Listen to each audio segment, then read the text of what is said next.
Yo, what's good? It's your boy Strickland, Milwaukee, USA. Y'all need to go check out Peep G.A.M.E. If you don't, I'm gonna punch you in the face. Yo, what's good, y'all? It's Master Ace from Brooklyn, New York. EMC is the crew. You checking out Peep G.A.M.E, real hip hop.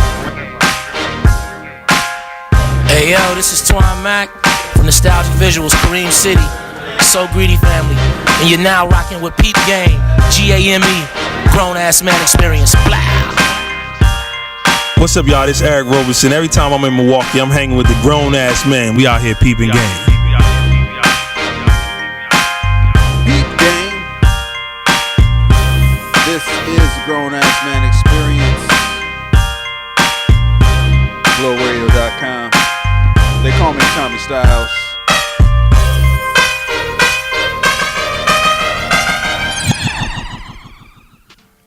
When did they call you that? When King Cocaine decided to tell me that that's what they call me and shit. I'm one of your hosts. They call me Tommy Styles. You didn't do that part, man. I'm sorry.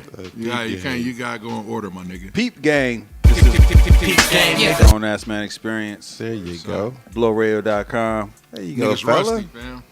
I'm one of your hosts. They call me Tommy Styles. Oh, you mad? You mad because I'm styling on you. Niggas on the controls and shit always trying to test niggas and shit, trying to, trying to assess the platform and trying to Keep you on your toes, man. You know what I mean? You gotta be authentic.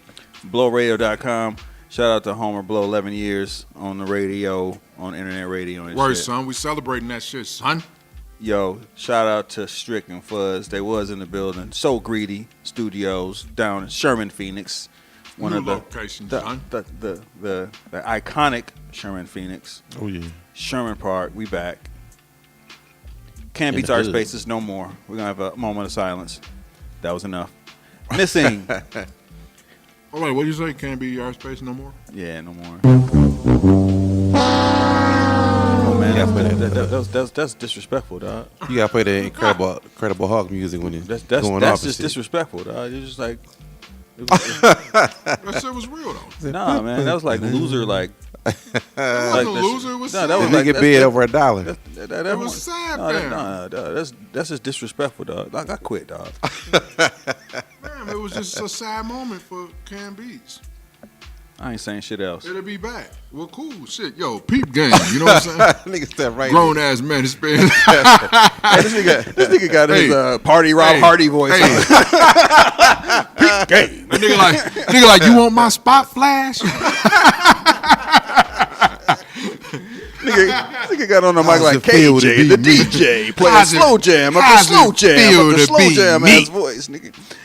Nah, missing on my left, we usually have Ak Bahr Supreme, the 1%er, but dog out fishing in the Blue Lagoon. What do I do without you? You know what I'm saying? Dog City fishing. out there enjoying the beautiful weather somewhere. Getting them crappies.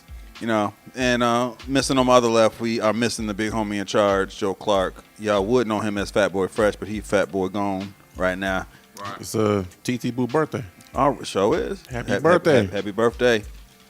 Oh, was that today? Maybe it was today. Yeah. Or this past weekend, whatever it is. It was Monday. You know, it's their birthday. Happy birthday. So we got the intern, bitches can't be ladies. S.Dot in the What's building. good with it? S.Dots with polo fleeces, purple label shit with the logo secret. You know, when I walked up here, they was like, "You back again?" I'm a nat. I'm down here all the time, fam. They know me. They're like, what you doing with that chair, fam? So I be getting the ice cream. I be getting brownies and shit, pizza. Oh. They like, what you doing with that chair? Like, I'm recording tonight, fam. Like, oh, you be spitting? I do a little something. Hey, it is a big deal walking up in here with a bunch of shit. What y'all about to do? Niggas had me out here looking crazy because I can come in with big ass bag and I'm holding a chair and motherfuckers like oh, this nigga a wrestler. Motherfuckers look right. Nigga's a wrestler. Dog came in looking like Baron-Mon. Motherfuckers looking at shit and then dude was like, hey, you doing the show? You doing the radio show? Okay, come with me. Yeah. And dog walked me down through here. Hey, you know what it reminded me of? When Danny used to, Danny the security guy, used to walk, Danny. Yeah, used to walk Robin out for Poetry Unplugged. Hey, real talk. Walked all through the crowd and shit. Before y'all got here, y'all saw me a big up Flyer John. Yeah, this is celebrity status up in the Sherman Phoenix. I'm trying to tell you, man. You turn left, you see celebrities. Turn right, you know, you get, Big John Stud get walked up in here by the security and shit with the wrestling chair? Dog asked me. He was like, I could tell by your shirt. You part of the show. I was like, well, you just know. He's like, yeah. He's like, how many more people coming? I said, one more big, tall, goofy ass. And he's like, all right. He's like, I said, you know him when you see him, man. Nigga look like the Incredible Hulk mixed with Bigfoot.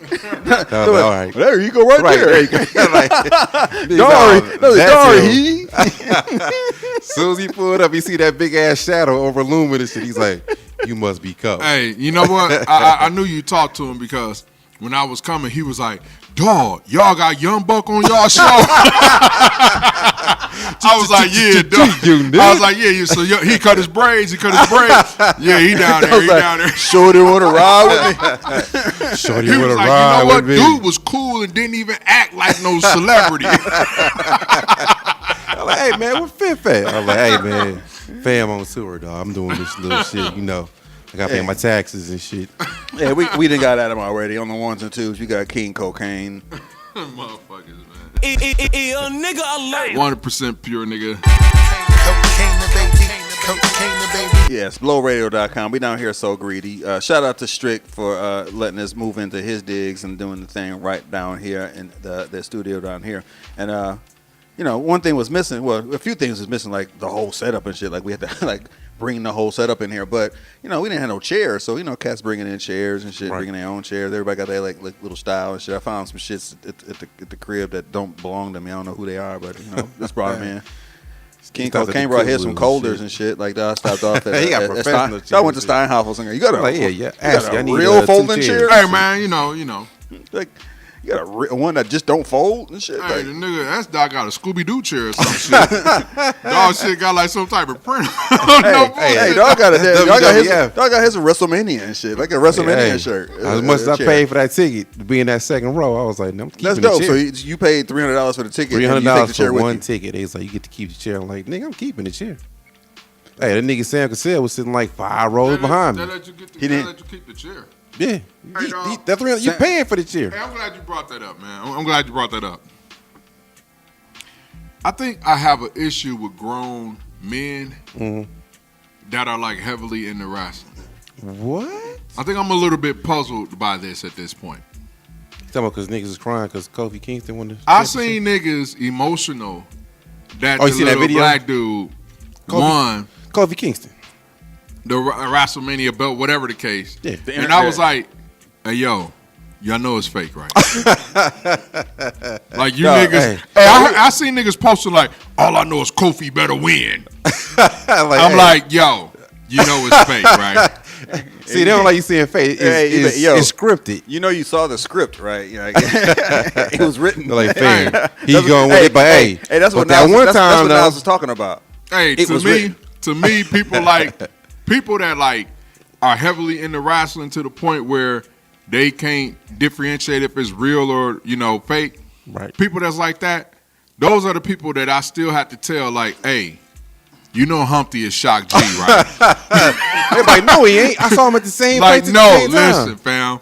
Humpty is Shock G, fam. Don't believe the nose, like, fam. They don't even look alike, fam. They don't look nothing alike. How you figure? And then niggas mad at you and shit. Don't holler at me no more, fam. Talking about Humpty, Shock G, disrespectful. Hey, in WrestleMania 1, Andre the Giant was faking. He didn't turn heel, dog. He was just faking, dog. You mean 3? Was that 3? When he fall? Hey, you see, dog got. He like, you mean 3? You got. I did. 1984, 6:36 p.m. I think it was 1980s. The first the first one was Mr. T, right? Was Mr. T? That was the second one. What the first one was then? I think he fought like King Kong Bundy or somebody. But listen, fam, I'm sorry, I got issues with these people. Hey, mark the calendars. Mark this up. I agree with King Cocaine, dog. I don't get it. You don't get it. I don't get it. I used to watch it when they came on the weekends. Was it Sunday? I mean, I watched this shit. Like when we was little. Saturday night main event? No, when it came on in the you talking about in the morning on USA? Yeah. It was on. This nigga talking about Glow. No, he wasn't even on cable. It was on regular TV. On Sunday. You talking about like AWA? That nigga talking about the glamorous ladies of wrestling. That's when it first started. On regular TV? It came on regular TV back in the day. On like No, I know what you're talking about, but no, for real, it man. Came on like at noon after all the cartoons. See, he went off or thinking something about like that. Monday Night Raw, all the rest of the shit. But No, I stopped watching it at that They point. had Saturday Night Main Event on. It came on after Saturday Night Live. Hey, dog. Yeah, I guess know I'm that. just puzzled that you got these grown motherfuckers that's like in their 40s and they like posting online like WrestleMania finna go down. Man, can't wait. And just and they like legit watching this shit. And I seen the video of two niggas crying. And it's worse. The product is much, much, much worse than what it used to be back in the day. Like 99. Now it's horribly done. Like it looks fake. It looks faker than fake now. And I'm not discrediting wrestling because it's talent that has to be. Right. All that jumping and getting slammed and shit, that shit ain't You got to no fall joke. just right so you don't break your back and shit. But, again, this shit is fake as fuck. And I seen people just ecstatic about this shit. Did I ever tell you about the dude I worked with in Wauwatosa? He was the janitor, and he was telling me how his back. He had a bad back. And I was like, "What's wrong? Like, what's going on?" I was like, yeah, he used to be the wrestler with the mask in AWA. That was dude. And you said you worked with him. And when I first got into teaching, like I first got here, they say he was nigga's a janitor in there? That was a janitor. I was gonna say, you see how he just played motherfucking wrestlers worldwide. I ever tell you about dude that was a janitor? Man, it was Superfly Jimmy Snooker. You know what I'm saying? Hey, that would come to my classroom. That would come to my classroom all the way like, under the bus and shit. "Hey, how you doing?" Hey, this nigga all concerned too. What happened to your back, sir? Like, you all right? It's like, yeah, man, I lost the championship. No, but the dude he's the wrestler with the Crusher and them. That's how Crusher, a Milwaukee legend, man. Yeah, that's what he used to do. But Dawg said he had bad back problems and shit. I mean, that's that sports entertainment, man. I mean, some of these cats need a break from reality. So that's their soap opera. I mean, I feel you, but I mean, clearly you still kind of watch it. No, I don't watch it. You sure? I'm positive. I ain't watched wrestling in good 3-4 years. The nigga said 3-4 years. I'm saying, like, so you watch. That's still. If the Rock gonna be on there, 3-4 years count as I'm still. gonna check it out. If the Rock gonna be on there, he funny. You know what I'm saying? He be saying some funny 3-4 shit. years kind of still like a motherfucker. Shit. Not that long ago. Nigga, only reason I knew WrestleMania was yesterday because I seen a couple of stats from some of our mutual friends. I'm not in the loop. I don't know the last time I watched a wrestling match when I was like, I want to see who gonna win. The last match I wrestled was The Rock and John Cena. That was like 4 or 5 Nigga, years I ago. damn near don't watch boxing no more. I don't watch no trust boxing that unless shit. it's I watch Wilder. Hey, Fam got some listen, hands. He ain't no good technical boxer, but He not a good technical, but he can knock a nigga out. Real talk. I'm puzzled by that. I ain't trying to. Everybody got their little hobbies and shit. And, it's cool. I ain't judging that. Right. But I guess that shit is just. You don't understand why niggas get so emotional That behind shit it. is beyond me now at this point. Fam. Yeah, I can see what you're saying on that part. No, I don't even think. I mean, shit entertaining. I don't even understand. Not even the emotion. I don't even understand watching it and like waiting to see who win. Like, I guess I don't get that. Because you never know if the fix is in. Like the whole shit with Dude, Bret Hart. the whole shit is fixed. I'm saying, like, years ago, there was an incident where Bret Hart was supposed to win the championship, and then he was going to leave and go to WCW. Well, Vince McMahon couldn't have that shit because he was like, I can't have him show up in WCW with a WWF belt and then shit on the whole company, which Bret Hart wasn't planning on doing. So he screwed him over. Ever since Dawg screwed him over, shit, because he's supposed to win, but Shawn Michaels ended up winning because Vince McMahon came down and was like, ring the bell. So the whole crowd was like, they knew Bret Hart was gonna win his last match, in the company, but the motherfucker didn't win. And afterwards, nigga had a fight with the owner of the company and shit. Was that the dude who body slammed him on the? That was Bret Hart got slammed by that fan who ran into the ring. It was the fan dude that was like, the fix was on. Right. You should have won. Could have been. But it's like ever since that shit happened, now you like, well, we know who gonna win this shit. Now you be like, maybe we don't know. And niggas been rooting for Kofi Kingston because nigga been in the game for a good 20 years. I don't even know who Never Kofi been a champion. I don't know who Kofi King is. He like one of them. He like a fake Jamaican cat. His character is like Jamaican, but nigga ain't Jamaican. So he out there dancing a jig too. Yeah. Man, you wouldn't be technical. Nigga on that Daffy Duck. Like. So yeah, technically, yeah. Oh wow. So We down here enjoying this excellent weather that's about to go left on us and shit. It's like 70 but degrees. Enjoy it while you can, motherfucker. God. 70 degrees today. It was beautiful. Got the car washed and shit. Like it felt like old times. This nigga telling me I shouldn't have on shorts today. No, you wouldn't have got the car wash though. You know it's gonna snow. Yeah, I wash the shit like 2-3 times a week anyway. Oh, so you a member of that? Whatchamacallit? Yeah, Mister. Yeah, I go there. Oh, word? Yeah, it's $30 a month, but you know, Nigga be balling on these hoes. That's why That's why you gotta eat ice cream all the time. Nigga spending some money on car washes. Hey, car washes, man. Gotta get that salt and shit out of there, man. I don't want that shit sitting up in my car. But $30 a month, man. You go $10 car wash. That's 3 times. I go 3 times in a week. My problem with those places because I would have a membership, but they don't have brushless. Yeah, brushless. Oh, I don't want that it shit to touchless? put them scratches on my whip. Yeah, fuck that. If it was touchless, I'd fuck with them. Yeah, I guess it depends on the clear coat and shit you got in your car and shit. But I ain't want that shit at all. I don't want that shit touchless, man. I don't want that shit touching my shit at all. Fuck that. But you know, once the winter is over, I do get a once over from the cats who do the hand car wash. I didn't go to I went to Octopus this time. Man, you gotta go to the Final Touch. Where I don't even know where they at no more. They on Final Act now in the old Mr. P's tires. No, he not there no more. He ain't there no more. He ain't there no more. Nigga, I'm salty. Hey, nigga out the loop, man. Yeah, I went there, dude. I promise I got a detail for $25. I promise it was Final detailed. Touch? Yes. Inside and out? Dude, I walked. $25? $25. Actually, it was a $5. They car wash. It was $20. I gave a $5 tip. They regular car wash is as good as damn near detailing. No like lie. These dudes are true. No lie. Where the fuck is they at?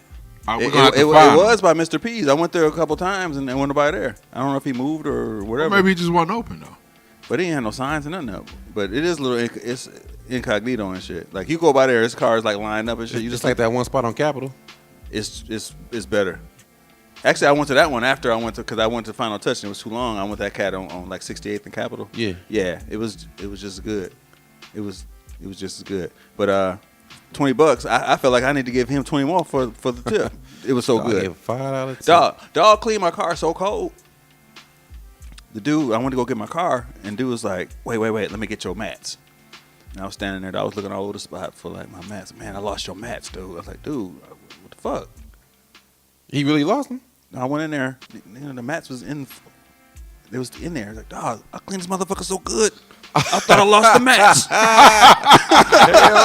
The mats were still in there. I was like, nigga, I gave dog $5. Like, dog, this is. I said, hey, young blood, take this $5. Right. Man. Like, dog was scared. Like, dog, I lost your mats, man. I was like, dog, this motherfucker lost my mats. You know? I'm like, damn, how you lose some mats? Hey, you know how much mats cost in the motherfucker? Go get some new mats. Go back to the factory and get some mats one day and see how much the motherfuckers cost. Motherfucker like $137 a piece. Ass shit. Like, nigga, I got. You want the decal on them or decal? Nigga, I got some for the Camry once when I flipped it. They was $99 for the set for a fucking Camry.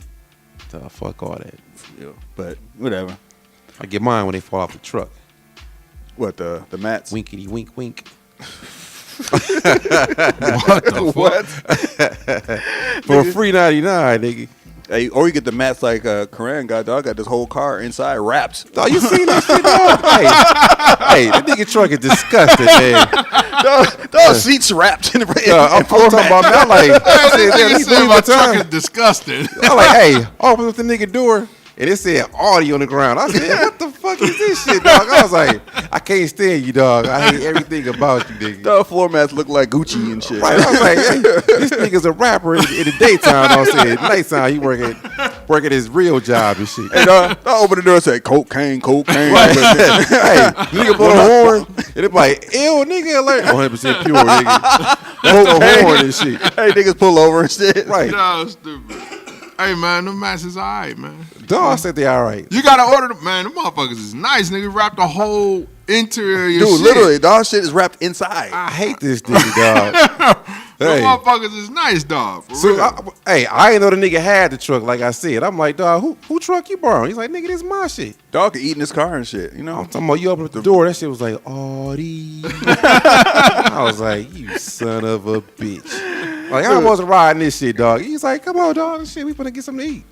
Hey, I crept up on these niggas up at Oakland Gyros and shit the other day. It was And what he ordered, dog? He's like, you get something to eat. I did. Let me get a sundae. I did have ice cream, didn't I? And niggas like, let me get a sundae. I'm like, this nigga living off ice cream and shit, dog. Nigga broke over like, hey man, let me get 2 ice creams to go and shit. Like, dog, what you gonna have for breakfast? Let me get another ice cream for breakfast. Hey, nigga living off straight dairy. It's my guilty pleasure, dog. I love ice cream. I love ice cream. He gonna be 300 pounds this summer and shit.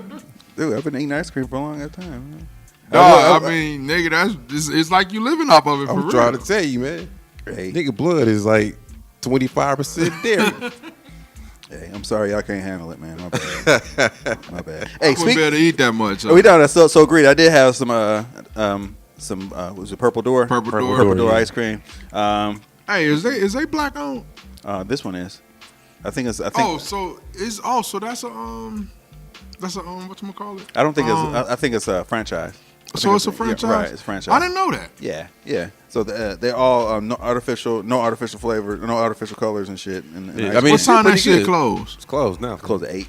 Oh, closed at 8. It's done. It's done. Yeah, it's a wrap. But speaking of black owned and shit, we have the Black Milwaukee Restaurant Week. Word, son. It's kicking off. Sponsored by Blank Space, homegirl Symphony Swan, her girl Bridget. They are Blank Space, and they host a Black Milwaukee Restaurant Week, and that's the week we all frequent black restaurants. And the first one that you are going to frequent on Monday of next week, and we'll be down here, So Greedy, Grown Ass Man Experience, BlowRadio.com. We'll be down here broadcasting. Y'all can go down to Buffalo. What is it called? Buffalo. Damn, I forgot the name of the damn spot. Buffalo Boss. Buffalo Boss. Shit, I was gonna say Buffalo Don. Buffalo Boss. Right here, Sherman, Phoenix. Hey, the shit's open from 11 a.m. to 12 midnight, so you know you can come check it out. And wait, what is it? Buffalo Boss Wings? Buffalo Boss Wings. I want you to buy my new fried chicken. That is, show no. That sounds like Buffalo Boss. Hey, we're gonna have a on-air review of Buffalo Boss. Hey, actually, they got a bag of them right now. You know what I'm saying? We had a bag of them. When we come back from break, we're gonna give a live review of Buffalo Boss wings. And wherever you got the vegan macaroni and cheese. Yeah, I'm gonna have to go and look and see what the name of that spot was. Yeah, so it's right next to Buffalo Boss Wings. Yes. I feel good about myself and shit. Like we down in this black-owned establishment and shit, right. Game and shit. So we middle of supposed Sherman Park, you know, historic monument of relevance where the riots popped off. Word. 2 summers ago. That was like 2 summers ago, huh? Yeah, it was 2017. Man, it seemed like it was last 2017? Yeah, 2 summers ago. Shit was epic, dog. And I know people, you know, Ak Bahr Supreme, like, dog, to use that word too much. That shit was epic because I was living in Sherman Park, and like 3 days later, like if you in a yard, you see like shit floating in the air. Yeah, it was the embers. It was the embers floating from the damn fires and shit. So, for those who don't know, Sherman, Phoenix is located on Fond du Lac and Burleigh. It used to be a bank. It used to be PNC Bank. I forgot what bank it was before that, but BMO Harris. BMO Harris, my bad. Yeah. BMO Harris, and that shit caught on fire. Historic monument. They gutted that shit out, and now it's exclusive black-owned business and shit up in here. Hey, just so you know, that shit didn't catch on fire. That shit was put on fire. Yeah. Hey, you can still go inside the vault now and see when they open up. Oh, word? Yeah. Okay. Oh, actually, one of the spots is the vault. It's the vault. It's a It ain't like a with hair the care space. company. I think it's a hair care spot. Or Yes, something. it's not called the vault, but they got the vault. Wow. Hey, I wonder how much that spot costs. I don't know. Hey, well, this spot's down here available. We're looking at a spot right next door to So Greedy over here. Right. It could play. It could play the spot of the Grown Ass Man Experience in the future and shit. But we'll see. Hey, yo, We'll see how it real goes. talk, some crazy shit. There's a barbershop in this bitch. Right. That's depth. I was shocked. You know what I'm saying? I ain't know he had actually got down here, but it's a barbershop in this bitch, and that motherfucker open on like Sundays and Mondays. Word. Like if you need a haircut, because I'm one of them dudes that'll fuck around and need a barber on Sunday. I saw you on Facebook like, hey, Man. anybody know a barber on Sunday? Man, dude, that Barber on Sunday shit is some real shit. It's a real dilemma out Hey, you know here. who'll get out there and cut you up is Marshall. He will get out and cut you up. Well, it'll take you a couple of days to get cut. Well, only thing I can say, and it's nothing against him, but if you like, for your roof to show up missing,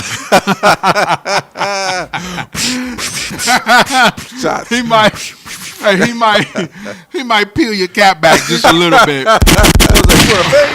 The George Jefferson, say no more, fam. Nigga, you want say less. Say less. It's like you pull up with an SUV and leave with a drop top.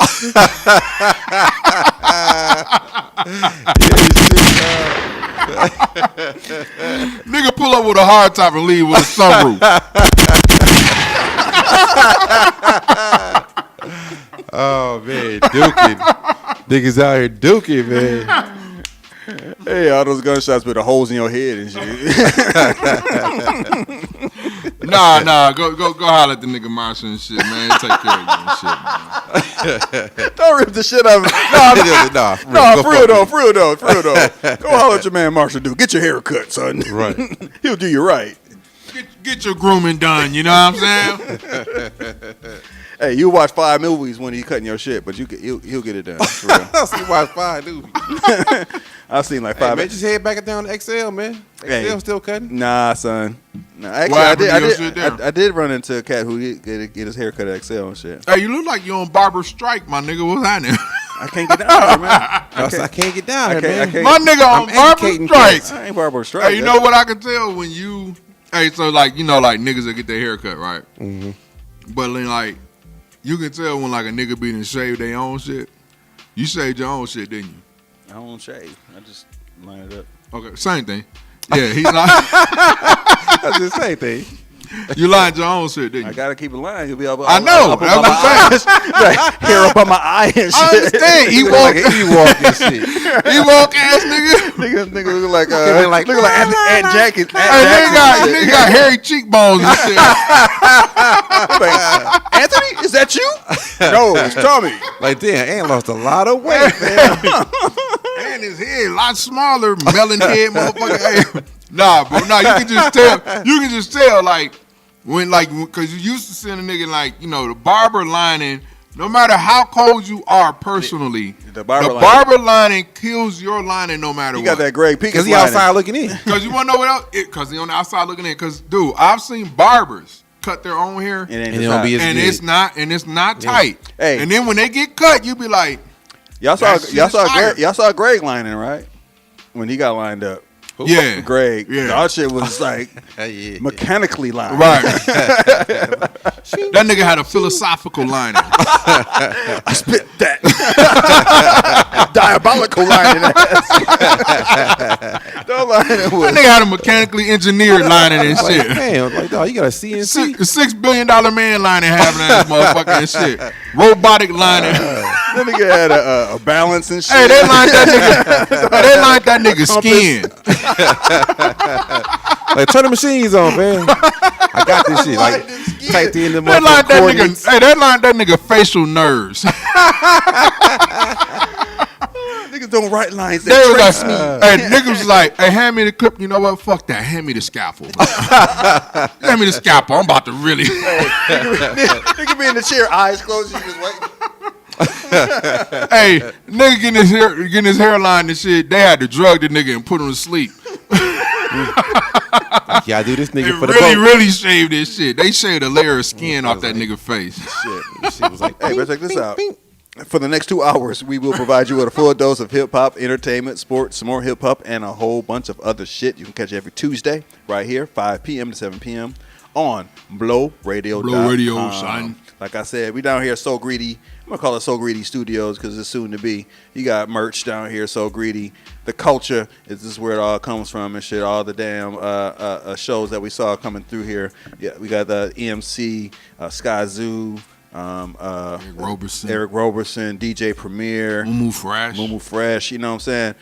Shout out to Stricky Love for bringing all the shit back to Milwaukee and shit. And them is just our peoples, man. Like that's just, we just, And shout out to Strick, dog, talking about, he counting down his retirement and shit. Word, son. That's real 10 more shit. shifts. We've been talking about that shit for a minute too, because when he retired, that's when he want to work on an album. Which That's is what why he this was is going to talking turn about. in the So Greedy Word, studio. no diggity, so, no doubt. So we got the inside plug. We locked up in this bitch. Soon. Ain't Right. nobody here in Sherman, Right. Phoenix. It's just us. This is how we do. We on there, Basically. Niggas got to sweep and shit. We might just have to pull up a cot and shit and be stuck in here. But we got a lot of shit to talk about this evening. Obviously, we have the passing of neighborhood Nipsey Hussle, and the backlash from that and all the love that he's being shown. I don't know if y'all been paying attention to the Reverend Al Sharpton and how shit has been going down with him and his man. his I don't even know if I can say coalition. that, but we'll talk about it. Yeah. We're going to have King Cocaine investigate his vegan macaroni and cheese. Word. And We're going to give y'all a report back from just that. a little report back. And a report on Buffalo Boss chicken wings, because, we do the chicken wing tour and shit. We ain't, you know what we ain't started? Margarita. The margarita tour. It's a little late. It's I mean, it don't start till the summer. No, we don't Yeah. start till around. I thought Man, you early as fuck, We man. don't start till like January. We don't start till like about May. But I usually have the dates out there in advance so people can Yeah, kind but of it's plan not- it out. So I can it's put those. May, fam. I'll get those Yeah. dates going. And if you have any spots that y'all think that we should frequent, It's just Yeah, one yeah, down. yes, It's yes, just yes, one your down name. by me. oh, word, we gotta. Ain't nobody going to down. Nigga, we might have to stay at your crib and shit when we Right. get done. Nigga, I got sleeping bags.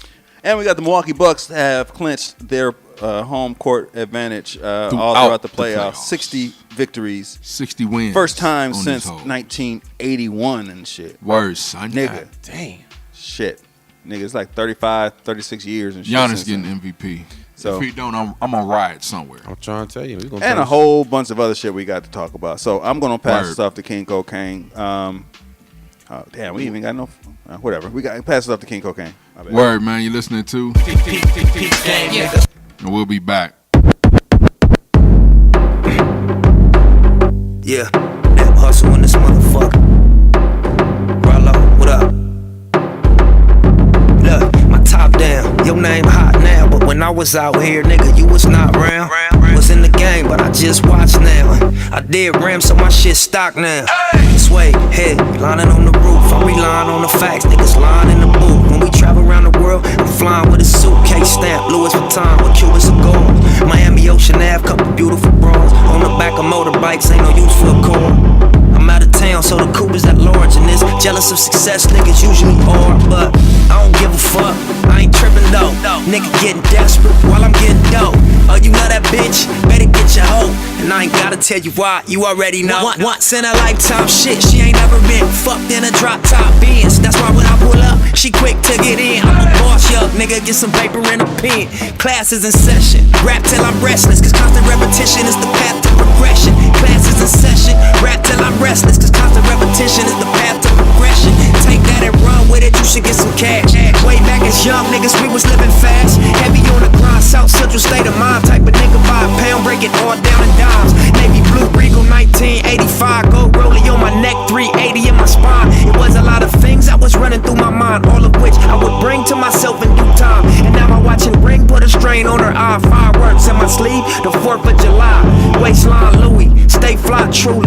Can't fuck with me with a rubber or a roofie. Hoes tryna choose me, haters tryna shoot me. Feds wanna book me and these bitches wanna screw me. Ex-street nigga turn boss, that's the routine. And you would have extras if your life was a movie. Yeah. Catch my breath, that's a whole lot of words, you know. This is the marathon. New shit, neighborhood nip hustle. Let's get it.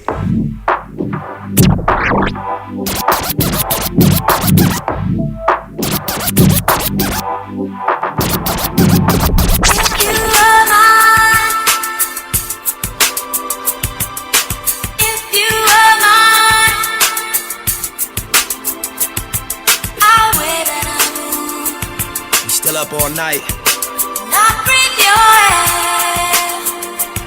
Running this marathon.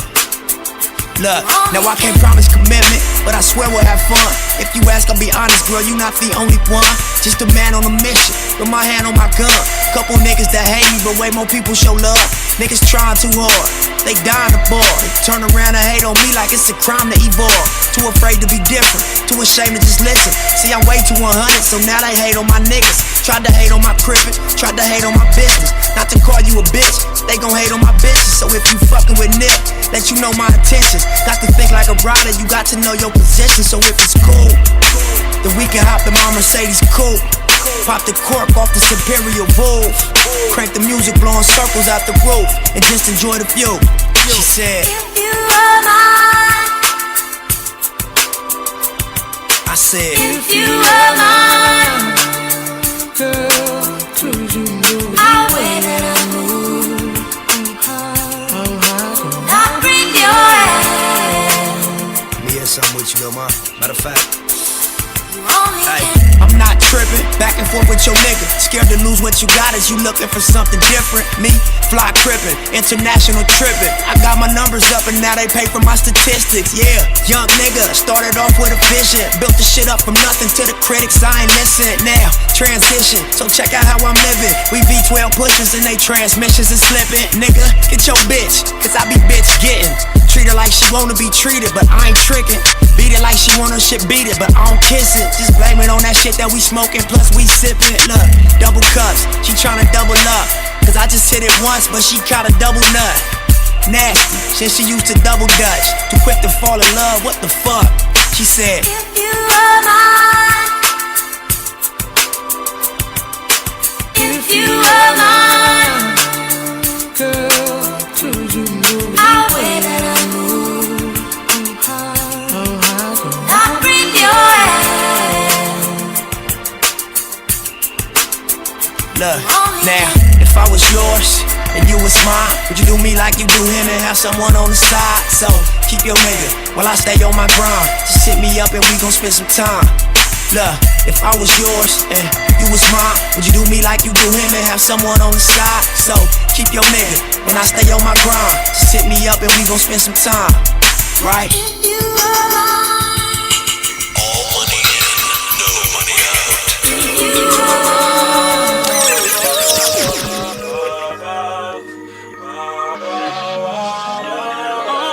Nah, my nigga, this is dedication. This is anti-hesitation. It's a real nigga celebration.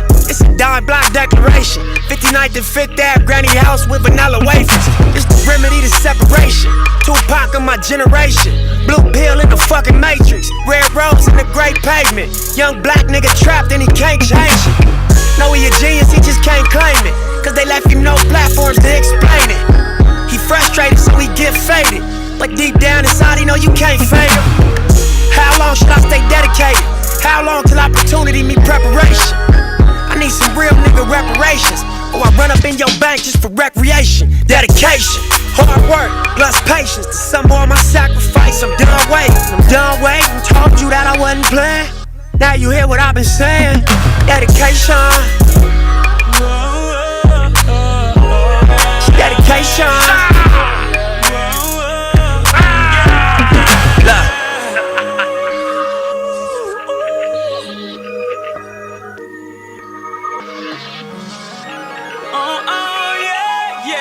Spent my whole life thinking out the box. Boxing homies 3-on-1, got DP, but I ain't dropped. Chirp on me, here I come. Spin around the block, they blurped on me. Said I ran a stop sign, but that's a lie. I spent my whole life staring at the stage, playing Sega, daddy smoking Sherman, mama playing spades, catching vapors. Grandma said I'd get some Jordans for my grades. That's my baby. When she died, my heart broke 100 ways.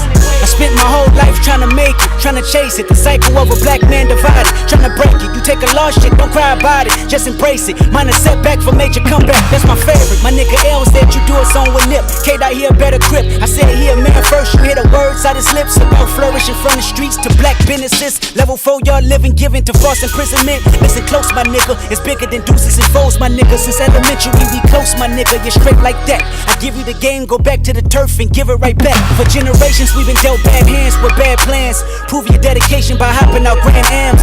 Met the premier, politicking with Top Nip and Snoop. Damn, Pac watching the way we grew from dedication. If it ain't congratulating, I look like hey. If it ain't congratulating, I look like Nipsey. Hold up. This ain't entertainment, it's 4 niggas on a slave ship, these soldiers and spirituals I swam against them waves with. Ended up on shore to their amazement. I hope the example I set's not contagious. Lock us behind gates but can't tame us. Used to be stay safe, now stay dangerous. Cause ain't no point in playing defense, nigga. That's why I dove off the deep end, nigga, without a life jacket. Couple mil, tour the world, all my life cracking. Cook the books, bring it back so there's no taxes. Royalties, publishing, plus our own masters. I'd be damned if I slave for some white crackers. I was mapping this out, I hit the heights backwards. Hopping out the 85 and Reebok classics. Ran a couple marathons just to get established. To make it happen, you got to have dedication. Hard work, plus patience. To some more of my sacrifice, I'm done waiting. Told you that I wasn't playing. Now you hear what I've been saying. Dedication. Dedication. You are now listening to the Grown Ass Man Experience. Peep Game. Peep Game. Peep Game, yeah. Grown Ass Man Experience. Yeah. We are back. Yeah. BlowRadio.com. Word, son. So Greedy. In this bitch. Sherman.phoenix. Word, son. This is where we at. So we down this piece. You can catch us every Tuesday, 5 p.m., 7 p.m. right here on BlowRadio.com. 11 years, y'all. 11 years. Shout out to Homer Blow. And you can catch us on Instagram at PeepGame414 and on Twitter at PeepGame414. You know what I mean? Someone pass us off to King Cocaine. I'm going to tell you what Nipsey Hussle y'all listen to. Word, yo, the first song was Top Down. That's off the Marathon. And that was by Nipsey Hussle. If anybody know, I'm sure that you probably learned a lot about Nipsey Hussle over the last week or so. He has a store called The Marathon. And The Marathon is a reoccurring theme within his music because he was saying that he treats everything as not as a short goal, but as a long-term goal, something like a marathon. So that was kind of like what that whole little thing came about from that cat. Marathon was also his first album that really like put him out there, and it's one of my favorite albums that he got as far as his catalog go. But then we went from that joint to another joint called If You Were Mine, and that was off of Crenshaw. I actually started listening to him more around Crenshaw, I would say. So I think Crenshaw was like 2013, maybe, I think. Yeah. And then we went to something off of his last album, which was Grammy nominated, and that was Dedication featuring Kendrick Lamar. Oh, Victory Lap? Yeah. Word up. And I know that everybody's mourning the death of Nipsey. And honestly, my first introduction to Nipsey was based off of his name and shit. Like, I thought that shit was a dope ass name, Nipsey Hussle and shit. And I never really checked Dog out until I heard the name and I heard a couple of songs. Like, oh, Dog kind of dope. Right. But just talking to King Cocaine through the break, as we listen to the music, see the transformation of his style from beginning to now. Like the first song, Dog straight like flowing and shit. Dog was just mellow and shit, just and super lyrical. And then moving kind of up, like how Snoop was when he first dropped. Yeah, very similar. Yeah. Then all of a sudden he kind of, no disrespect, but it kind of came off kind of meekish at the end where he's kind of yelling, not yelling to the level of Meek, but his style changed, his flow changed. Like you said, choppy and kind of just kind of like. Him and another West Coast artist, this cat named Problem. I don't know if y'all heard of him before. Mm-hmm. He did some stuff with DJ Quick, and Nipsey and Problem kind of sound a little similar. I guess I would have to say that Problem kind of bit off of Nipsey, but they kind of sound a little similar with their style of rapping, like the choppy style. You know what I'm saying? It sounds like Compton to me. It's a LA sound. I can't think of nothing else but like Compton. Yeah, it's a LA sound for sure. Yeah, his name really do catch you though, because you like, if you know who Nipsey Russell is, you're Nipsey Hussle, you like, oh, it's like nice little flip and shit. Right. And then he used to always wear his hair long and braids. He kind of looked like a light skinned Snoop back in the day to me. He looked like he could be Snoop Kid and shit. Right. Like, real talk. That's why I thought they was related for a long ass time. And it was like, nah, nigga, he just another nigga from LA that be spitting and shit. But like I said, mourning the death of Nipsey based off of I believe it was March 31st, where he was gunned down in front of his business, ironically, and in front of his kids. I think his son was there, I believe. I thought maybe it was his I daughter. thought his daughter was daughter. I can't remember. I saw a picture of him. He said this is moments before he got shot, and he was taking a picture of one of the little kids and whatnot. So I thought it was a little girl. Can't remember, but nonetheless, it was a child. It was a child, and it was daylight when it took place. It wasn't like it was nighttime and shit. But, Right. He's beloved by the fact that one, he was Grammy nominated. I think he's just starting to actually, and it's crazy how artists about to blow, because that happened to Big. Yeah. Big was just about to blow. I don't know if you know, he was on the works of having like a TV show, and his album was about to just kind of just kick off, and he passed. But then same thing with Nipsey. He was Grammy nominated, just starting to get recognized. He most known for taking his money and taking it right back to his own community and building his community back up, and that's where he's most beloved and most known for, because he put his money where his mouth is. He was doing the shit that everybody say rappers should be doing with all this money they make. Right. He was right in the hood. Like this dude, like he spoke of hustling on Crenshaw and Slauson, and he turned around and he owned that whole corner.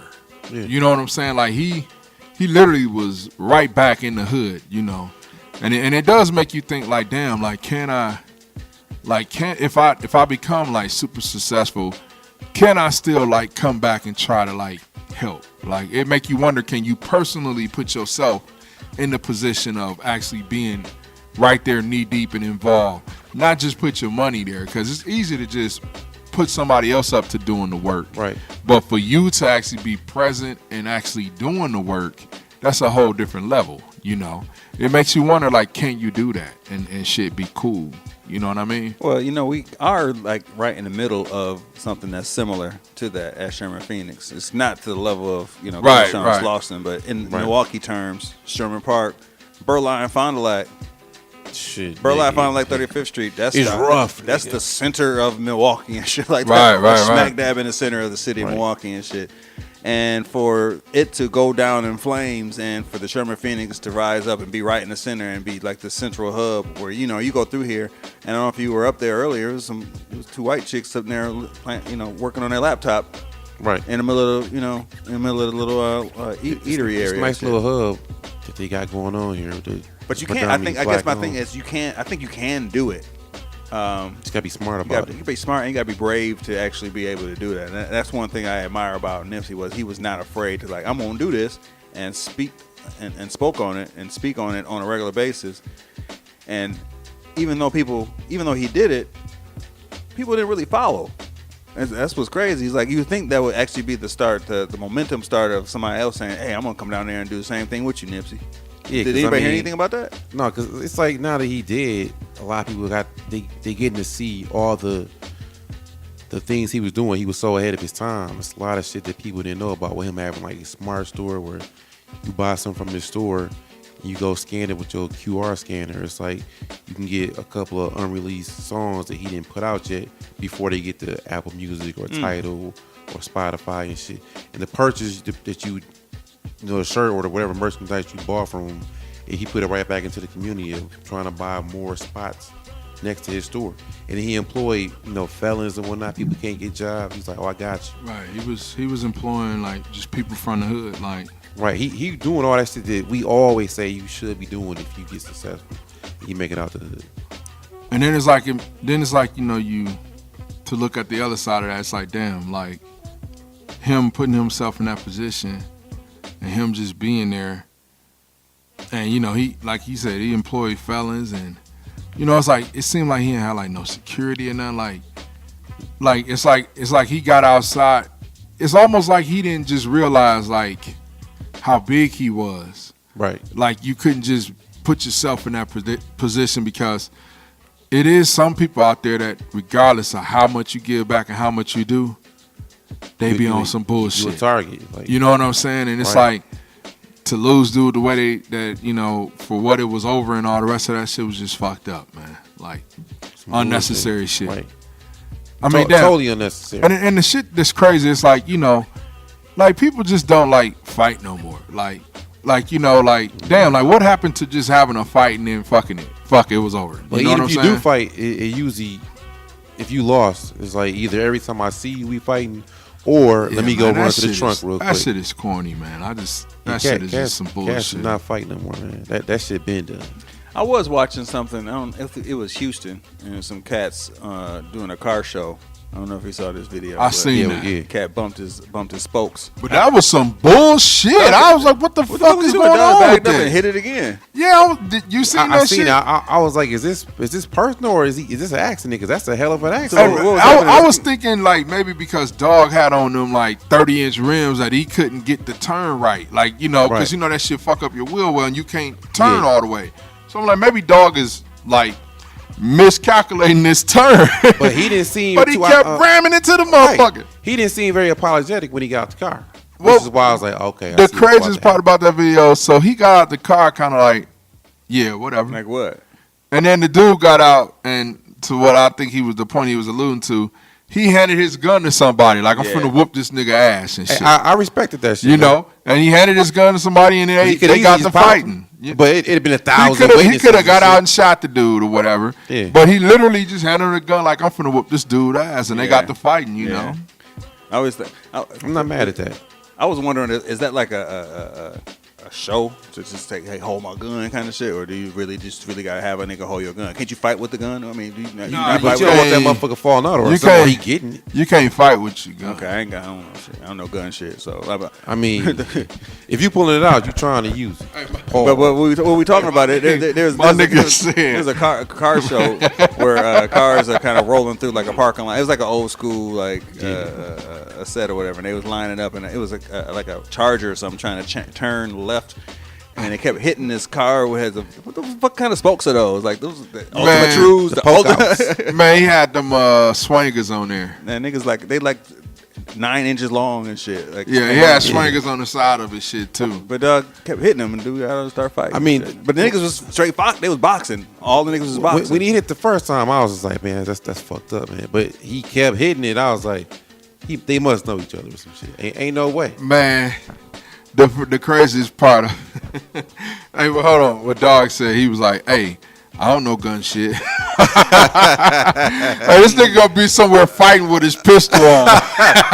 Shoot himself in the leg and shit. Like, oh, cheddar Bob ass nigga. He gonna get the razzle with somebody gonna pull the motherfucking trigger and shoot his ass in the leg and shit. Like, see, that's where y'all wrong, because I won't have a gun. yeah, but I was just saying. He was like, I don't know gun shit. He was like, what's the rules? Do you fight with it on or do you take it off? No, like, you always see niggas like, hold my shit. Like, what is it like? Hey, like hold my gun is like, nigga, I'm giving you the ultimate pass. Look at this. Hold my gun, nigga. I could have just killed you. You know what I'm saying? We finna fight, nigga. I just handed the gun. Like, so you already know where my mind is. Like, I'm not thinking like this is something that we gotta die over. We all know other niggas ain't like that. I'm just saying, but that's just like the other nigga like, see, you got your shit up. Blah, blah, blah, blah. not for all them people, man. Like, Nah. Nigga, if it was just y'all two, maybe. nigga just shot Nipsey in front of the whole crowd. What the fuck? Nigga That nigga was a stupid. mentally. Nigga stupid. that nigga was stupid and on one. And apparently he was a little off anyway. And it wasn't the government. Yeah, and it wasn't like thousands of people. It was like, make sure you say that. It was like 8 people. It wasn't Donald Trump because he was mad at the song and shit. It wasn't that. The fuck? Fuck Donald Trump. Hey, that wasn't Nipsey. Just so you know, nigga. That was YG. I know. They all rapped it. I was saying they had that same choppy ass. I like black folk, but I don't like you. This nigga go, though. Dude, fighting with your gun on your hip, dog. That's like 2 motherfucking knights got their swords and shit on them. They trying to slap box. It's like, shit is in the way, dog. It's like, what you doing? I have no clue, dog. I just thought maybe that was like some shit. Anyway, niggas do fight. Sometimes. But that was like just a depiction of like some shit that was like all them niggas was fighting. It was like 30 niggas all fighting. Just, you down there like that, you gonna be with your crew thick. And the video was only like a minute long, so you know how long fights last and shit. It's like at the 2-minute mark, niggas started shooting somewhere. What's crazy is that my nigga didn't know that wasn't a Camaro. That was Josh who posted this shit. He was like, look at this Camaro. We all looking for I'm looking for the Camaro. Like, where the Camaro at? Oh, when he somebody says to me, you go back and tell dog it's a Charger. Yeah.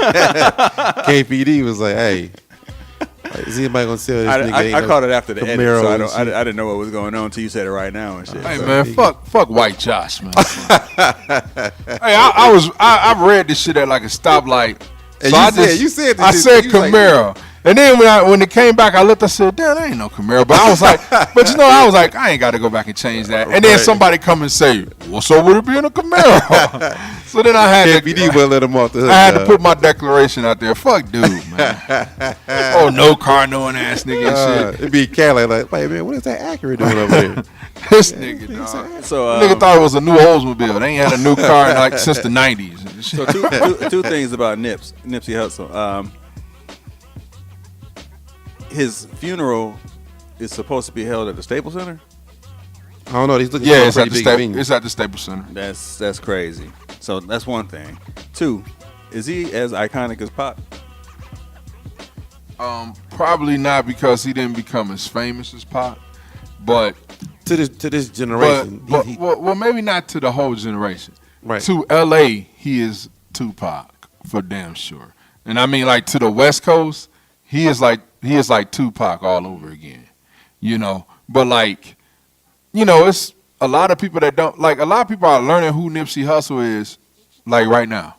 Yeah. Like right now, we are probably introducing some of our listeners to Nipsey Hussle. And they might have never heard his music. Or they don't because of Lauren London. I'm not even going to say that I'm as familiar with him as cats. Y'all are, actually, because I don't listen to a lot of his music. I know a few of his songs, but not But like, you know, you remember before this happened, we was playing Nipsey Hussle on this show. Yeah, a few times. And if we hadn't played it on here, I probably would have checked for it. I remember a fan was on the Double XL freshman list, and I was like, who the fuck is this thing? Heard a couple tracks, I was like, oh, fam, kind of nice. And then he was on he had a cipher on the BET Hip Hop Awards. So I was like, oh yeah, a dog, all right. I can't say I bought any of his shit or like downloaded any shit though. Yeah, Victory Lap was a pretty dope album. Yeah, I had the three that I played songs from. Them was joints that I checked for. He had another one too that I played some off of. It was Mailman. I can't remember what the fuck it was. He got a joint with if you can find that shit. He got a joint with Rick Ross. And I can't think who else is on that track. This shit is, I think he got a couple joints with Rick Ross. I think Rick Ross is his guy and shit, like for real. I mean, like, the crazy together thing is is pretty dope. A lot of cats in the industry love dude.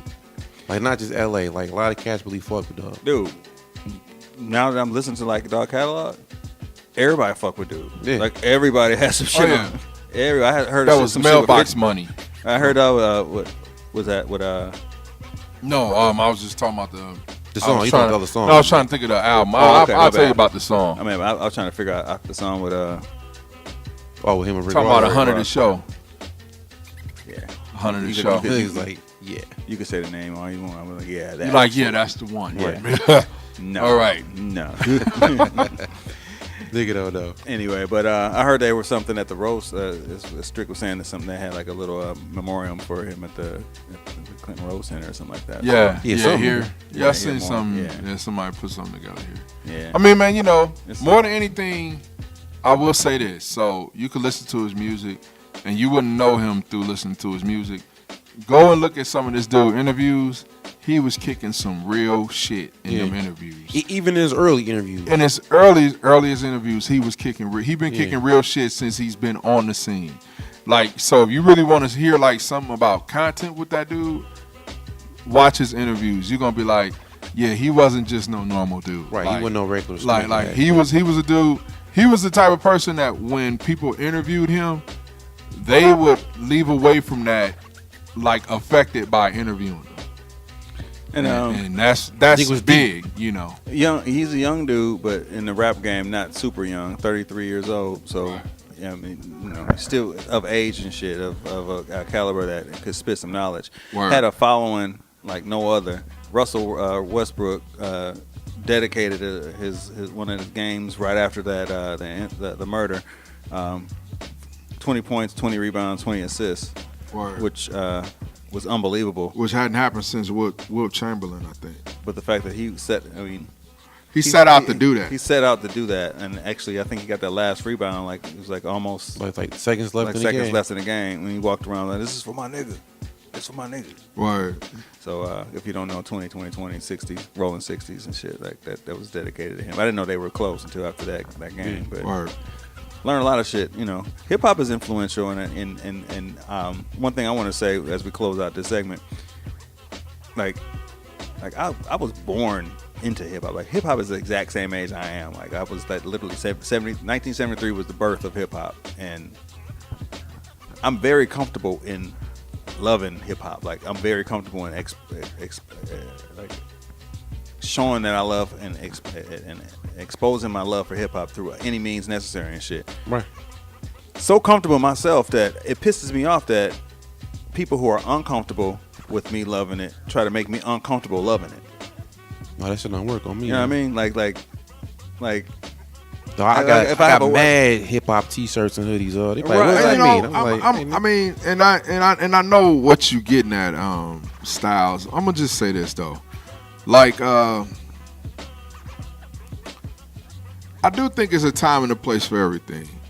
I do believe that, you know, hip hop has a very it has a negative aura that comes with it. It's just like people they place negative things upon hip hop. Like, so, you know, when you try to represent hip hop in some environments, you're going to get exactly what you're talking about. Mm-hmm. Because, you know, it's just an inherited thing that hip hop is negative. You know what I'm saying?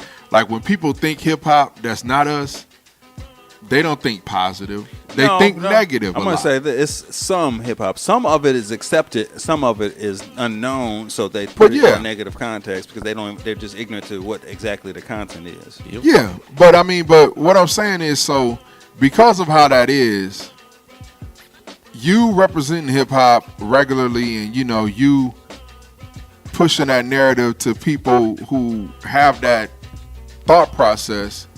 Yeah, they're going to view it as an uncomfortable thing. So my thing is this. So, you know, it all depends on where I'm at and what it's about.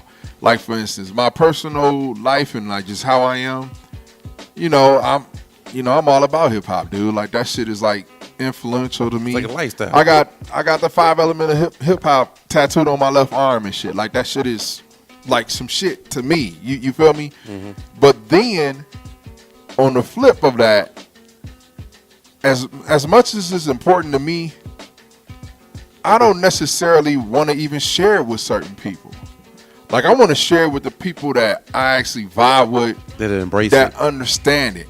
I don't even need to force it on to anybody that don't really know what this shit is about. You ain't even got to understand. You ain't even got to know what I be on. You know what I mean? So I kind of do draw a line on who I'm willing to share my hip hop with. And if you understand what I'm saying, I understand and I respect it. Yeah, like I kind of draw a line because you know what I don't want people to do. You're not gonna fuck my shit up. Like for instance, I'm at work and I work with a white dude and I work with this dude who think he white, he Mexican, he half white. But I'm at work and they'll start playing hip hop and shit, right? And you know they play all types of shit, but they'll start playing hip hop. It'll be like 3 6 Mafia, ass and titties and shit. Like I don't even want to share that hip hop with them. Like I don't even want to hear that shit, right? Mm-hmm. But they be playing the shit. Then they trying to play some Eminem. Then they trying to like play stereotypical hip hop that I should like because I'm black. Mm-hmm. So they think that they doing me a favor. Y'all not doing me a favor. I listen to music in my headphones if I'm around y'all. Y'all ain't gotta listen to you get what I'm saying? I get exactly what you're saying. Do y'all, let me do me. Exactly. And we gonna be good. It's a cat at my job. Every time, dog, he greet everybody with different greetings and whatnot. But whenever dog see me, he always try to blacken it up. But he white. Yeah, man. I'm like, dog, just greet me like a regular person. I don't need that fake shit. Hey, what up, Sean, my brother? I'm like, dog, you don't gotta do all that. I don't need that. Just say good morning, dog. I can understand that. On that level, I get it. I do. That actually pissed me off a little bit. Like, yeah, like, don't patronize. Don't patronize I don't me need with some shit. Like that forcing this shit. Right, man. Just say what's up, Sean. I'm like, what's up, man? But my point is that the caliber of hip hop that we know is influential and as educational as anything else in literature and culture anywhere else, and it should still be upheld at that same level. Don't try to marginalize me by saying that it ain't because like it's a black thing, because you don't understand it. Right. And I deserve the right to actually be able to love it and actually share it with the knowledge base of it, not just the music, just the inherent culture of it. I understand that. That's who I am. So I don't want to draw a line because I don't want to change who I am because I'm going to be who I am regardless. I'm not changing who I am. But if you're drawing a line, I'm drawing a line because hip hop is personal to me. So everybody don't deserve my hip hop. You mean like the MAGA motherfuckers? Is like they don't deserve my shit, so I ain't got. So I draw my line. And it's like, yo, hip hop is personal to me. That shit is. That I was raised in that shit. I got the same. You see what I'm saying? So I'm not. Y'all on the same page. Y'all just got different views. I'm not trying to press it upon nobody. But the way I say it is the same reason you saying it. Like it's mine. Like it's mine so much. It's mine. I'm gonna walk around. I'm not ashamed of it. I'll come on a day off and wear my native tongue shirt. Yeah, that's me. fine, and I do that shit too. I'm saying I'm not ashamed of it. It's just that I'm not overly sharing my shit with them. They ain't gotta, you know what I'm saying? Like they don't need to even have a thought about what I think of hip hop or anything. I don't want them to even feel that they could come to me and talk to me about certain shit. Yeah, I mean, you feel me? I was bumping a Tribe the other day at work, and one of the white cats was like, "What's all that noise over there?" I was like, "Man, that's motherfucking poetry and art, dog. Get your dumb ass out of here." See, that would piss me off, and I don't play the music around them. No, like I said, bumps that shit. But if there's a gem in there I can use to make a point, I'm going to use that to make. But see, in my department, it's only like 4 or 5 of us. Don't say, and out of the 4, 3 of us like love hip hop, and one of the dudes is white. He be like, "Dog, bump some of that West Coast shit." I'll throw on some old Cube or some shit like that. We bumping that, and then you always got the outsider from our department come over here and be like, "What's all this jargon y'all playing?" Like, dog, get your dumb ass up. But I don't turn my shit down. I don't turn it off. I'm like, we knocking this shit, dog. I don't feel inclined to share the music with them, but I feel inclined to share with them that there's depth to it that is beyond just the music. Like you ain't finna disrespect my shit. It's more than just music. Just because you think it's hip hop and it's people going there and just start freestyling and shit like that. But in order to understand it, there's messages in it. There's the irony of somebody like Biggie saying something that's deep enough for you to be like, damn, that's some shit to live by. Or you told a story that you swear you was there because the way the nigga painted the story. Which is poetry and literature and writing and all that shit is the fucked up thing about it is the shit that we being condemned about right now. 40 years from now, they be looking at it like the Harlem Renaissance and shit, like hip hop, the golden era. And they are dissecting some of these lyrics in Harvard and all these little Ivy League colleges and shit. Bun B, they starting to realize some professor at Rice University. You see what I'm saying? They starting to realize some of this Ninth shit. Wonder got a class at Harvard or wherever the fuck he at. Like I'm saying, whatever. They studying Nas shit. You know what I'm saying? Tupac shit. They sat down with Nas, they sat down with Nas and broke down Illmatic. I'm like, dog, this shit is poetry, man. Like, shit, you don't respect my shit. So Nas, the Thief's theme, play me at night. They don't act right. what did you mean by that? Know what I mean? Like I'm telling you, dog. That's the Thief's theme. You know what I mean? Thieves. Dog, I was playing some Wu-Tang Forever. You remember when Ghostface was telling the story about he's like, "No, Janie, don't start that shit." Yeah, dog. White dude, like he can't stand rap, but he listened to this whole verse and was like, "Man," he's like, "Was that his friend?" I was like, "See, that's the thing, man. You was there right next to him. You asking the same questions, right. Yeah, right." Or that one song on Ghostini when him and Fab into it, right? I'm like, dog, I'm trying to tell you, man. I'm like, dog, some of these cats be painting pictures. You promise you from, nigga, I'm from Brooklyn. Like, nigga, you was not from Brooklyn, but you swear you was there from listening to the shit. Exactly. But I understand where King Cocaine coming from, and I understand where everybody coming from. It's precious to him, so you like, man, fuck these kind of It's precious to me too, but I think the music itself is even more precious. That I do agree with. I'm not sharing that because I don't want you to be actually looking at me thinking that you got to play it and that you cool with me. No, it ain't about the music. I just, man, like okay, as the way I treat it is the way that I want them to treat they Tim McGraw and all the rest of that shit. I don't need to hear nothing about your little punk ass country shit. I don't want you get what I'm saying? All your hunting shit, all that shit, man, I don't give a fuck about no deer hunting, none of that shit. Fuck out of here. Don't come talking to me about that shit. Basically, fuck Aunt Jack. Like, no. well, shit, yeah, pretty much. Hey, if it yabba and it do, what can I say in this motherfucker, fam? Hey. But for real, like I don't want to hear none of that shit, right? Right. So And it do.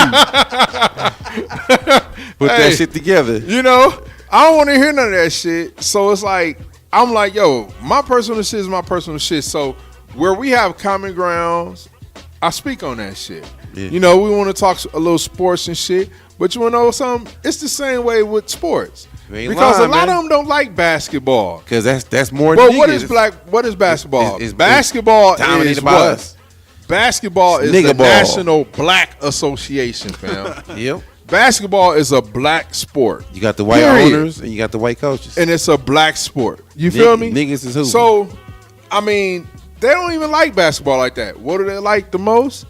Baseball. Baseball and football. Babe Ruth, man. Babe Ruth was something. Hey, I love baseball, dog. I do too, but you get what I'm saying. I just told you. What did I just say to you? I said, so the common grounds that we have, that's what we talk we about. stay on those. Yeah. We get off into this personal shit. Somebody said something. It's like politics. You know what? Yeah. One of them said something to me about Nipsey Hussle getting killed. Was he being disrespectful with the shit? No, it was just like, you know, it's that one rapper, Nipsey Hussle. Now they started talking amongst themselves. Mm-hmm. I knew it was coming. Hey Cole, you know the one rap? Why? Because they talking about rap. Of course they finna ask me. Like this nigga knows something. You get what I'm saying? They was like, that's what I don't like. Hey, I brother, don't like that. Tell us about this. Bro. Yeah, I don't want to hear about that shit. Don't come asking me about that shit. Trying to tell you, man. So that's why I just draw that line, man. Well, you know what this is equivalent to? When me and Maxell got like chastised for asking questions about the men being trash, the gay dudes who was trash. Yeah. They didn't feel inclined to actually explain it to us.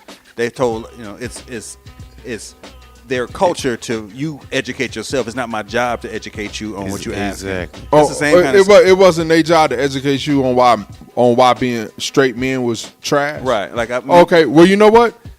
They can have that. if that's how they feel, they don't have to educate me on shit. That's y'all shit. Hey, enjoy it, motherfucker. That's y'all lane. Flash dance, whatever you want to do to it. I don't give a fuck. Well, they were throwing up like all these different terms and whatnot. I was like, what does that mean? Like, what are you talking about? That's what the gay say. Get your androgynous shit on. Get your shit on. Who gives a fuck? Get your culture club on in this motherfucker. But that's why the gay Satan shit keep coming up with King Cocaine because he get it. He understands. Hey, the voice. Come on now. Y'all gonna burn in hell. That voice cracked. Oh, you going to jail now? It's hot in here. Oh, it's hot as hell in here, and I like it.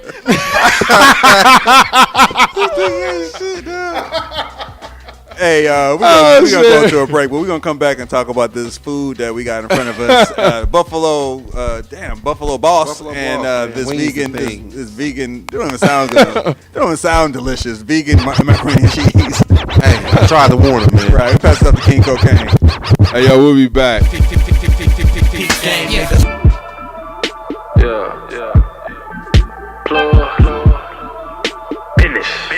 Yeah, look, need 100 to show so we can fly on a jet. Fuck with you, girl, you always ready for sex. Keep my honest game and let the money invest. And nigga, I'ma die for my fucking respect. You fucking with a young nigga, 212s in the trunk, nigga. Having everything he want, nigga. Life in a rush, nigga. Probably never good enough, nigga.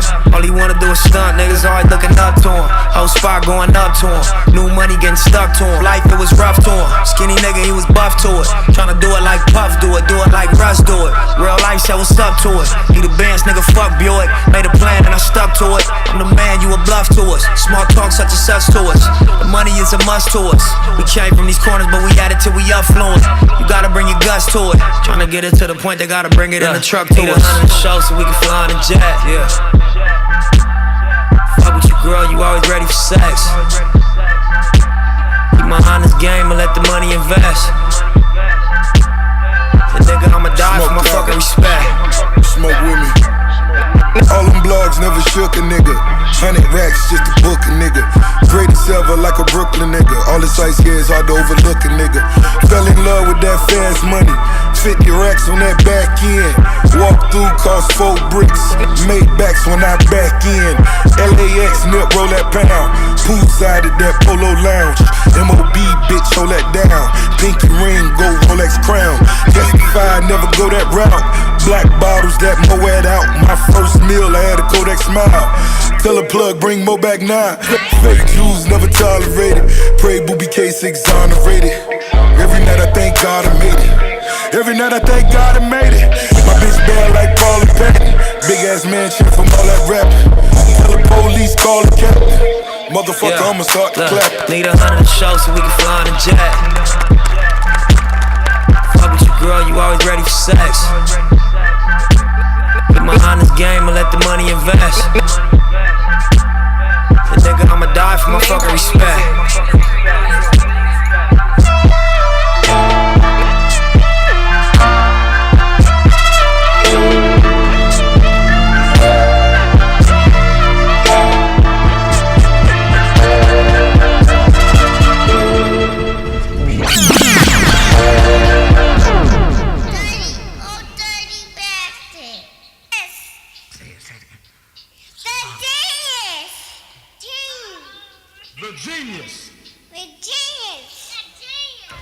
I'll grab the mic and I'll damage her. Crush your whole stamina. Here comes the medical examiner.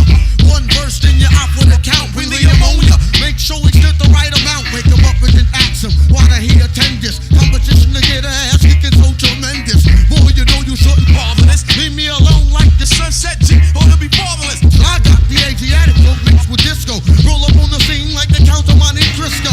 NLC start to vanish. I stepped up to a jet black kid. Started speaking Spanish. No, he wasn't from Panama. Asked him how he gets so dark. The nigga said, son, Panama.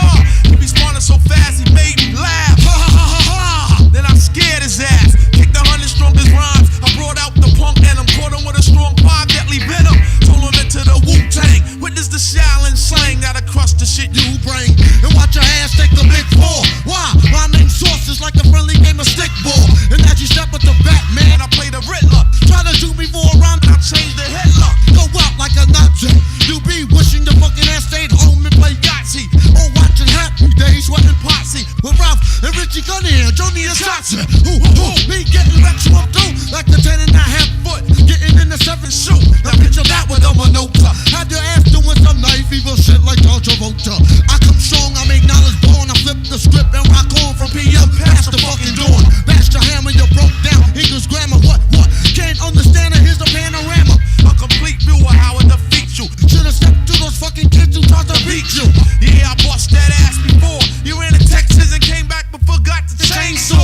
And wanna perform a massacre, better be coming with some motherfucking shit that's spectacular. Crush the person who vendetta. Boy, you just better start stepping through your raggedy ass Jetta. Put the pedal to the metal. You and your DJ change your name to Mama Ghetto weather. Pass the bone, get you every measure. Not a Newport, but it's still live with pleasure. Come on, don't be silly. Just a bag of sesame rolled up in a Motown Philly. I used to write all the time when I smoke. Grab the mic, then I like Connor with for broke. With visually concepts, strong rhyme with concepts. Lyrically speaking, 3 to 4 rhymes a tote.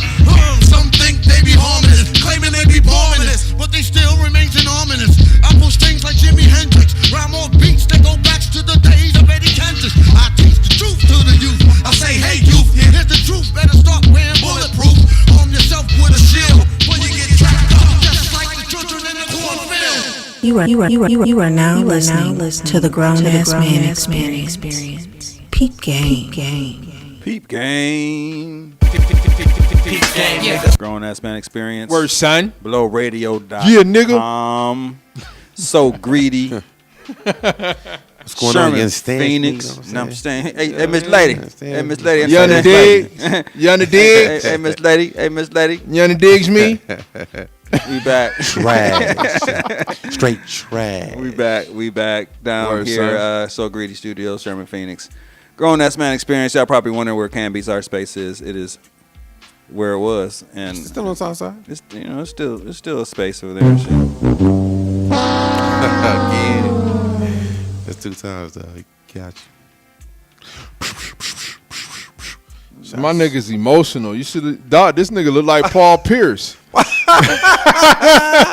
this nigga look like Paul Pierce when Jalen Rose was naming off all the comparison. Like, hey, all he did was Raymond like, get him. Get him, son. Get him again, son. 5-time All-Star, you won one. Get him, son. Nigga, son. Jalen was killing him, dude. So I was like 8-time All NBA. You have to your 4. There was like 3 championships to your 1. 3-time All Defensive Team. You had none. 0. You didn't Like, do hey, that. but Paul Pierce One right. scoring title. You had none. So that was looking like dum dum dum. Hey, that was just like when he was killing Skip. Yeah. Oh, I felt sorry. I thought Skip was gonna cry. He's like, "You mean when you played JV? When you played JV, you scored 2 points or whatever." Hey, I bet you he did cry in his dressing room, dog. Hey, Jalen's that nigga that can't rip, but will just go straight for the juggler. Well, Dog King Cocaine. Dog, Nah, don't do me like that, fam. Hey, fail career from time to time, man. He will, but he goes straight for the gut. Like, Who, hey, me? Yeah, dog. Oh man, I don't be. My shit ain't to the juggler, man. Come He on, ain't goddamn lie, man. Come on, man. Did he just say something about the ceiling missing? What? Oh, that nigga That go was for the real neck. though. That was real though. That nigga goes for the neck. Hey, that was real though, dog. Are you ripping? Where your hair at, Right. nigga? Hey, that was real though. That was a real fact. This shit. See what I'm saying? Oh, you ripping? You gotta use. Right. Why you facts. trying to diet, but you ain't lost no weight? You gotta use the facts though, man. You still fat. Hey, it is some people on like a 8-year diet out here in these streets. They didn't gain 200 pounds and shit. No, Hey, it's people out here who've been on a diet and they ankles didn't gain weight. DJ Khaled. no, the ankles and lost weight. And they show the ankles before and after and shit. Like socks before, socks after. Or they See do that? the the before and after picture. And the after picture, they be standing like 3 feet back. Like I'm smaller looking at.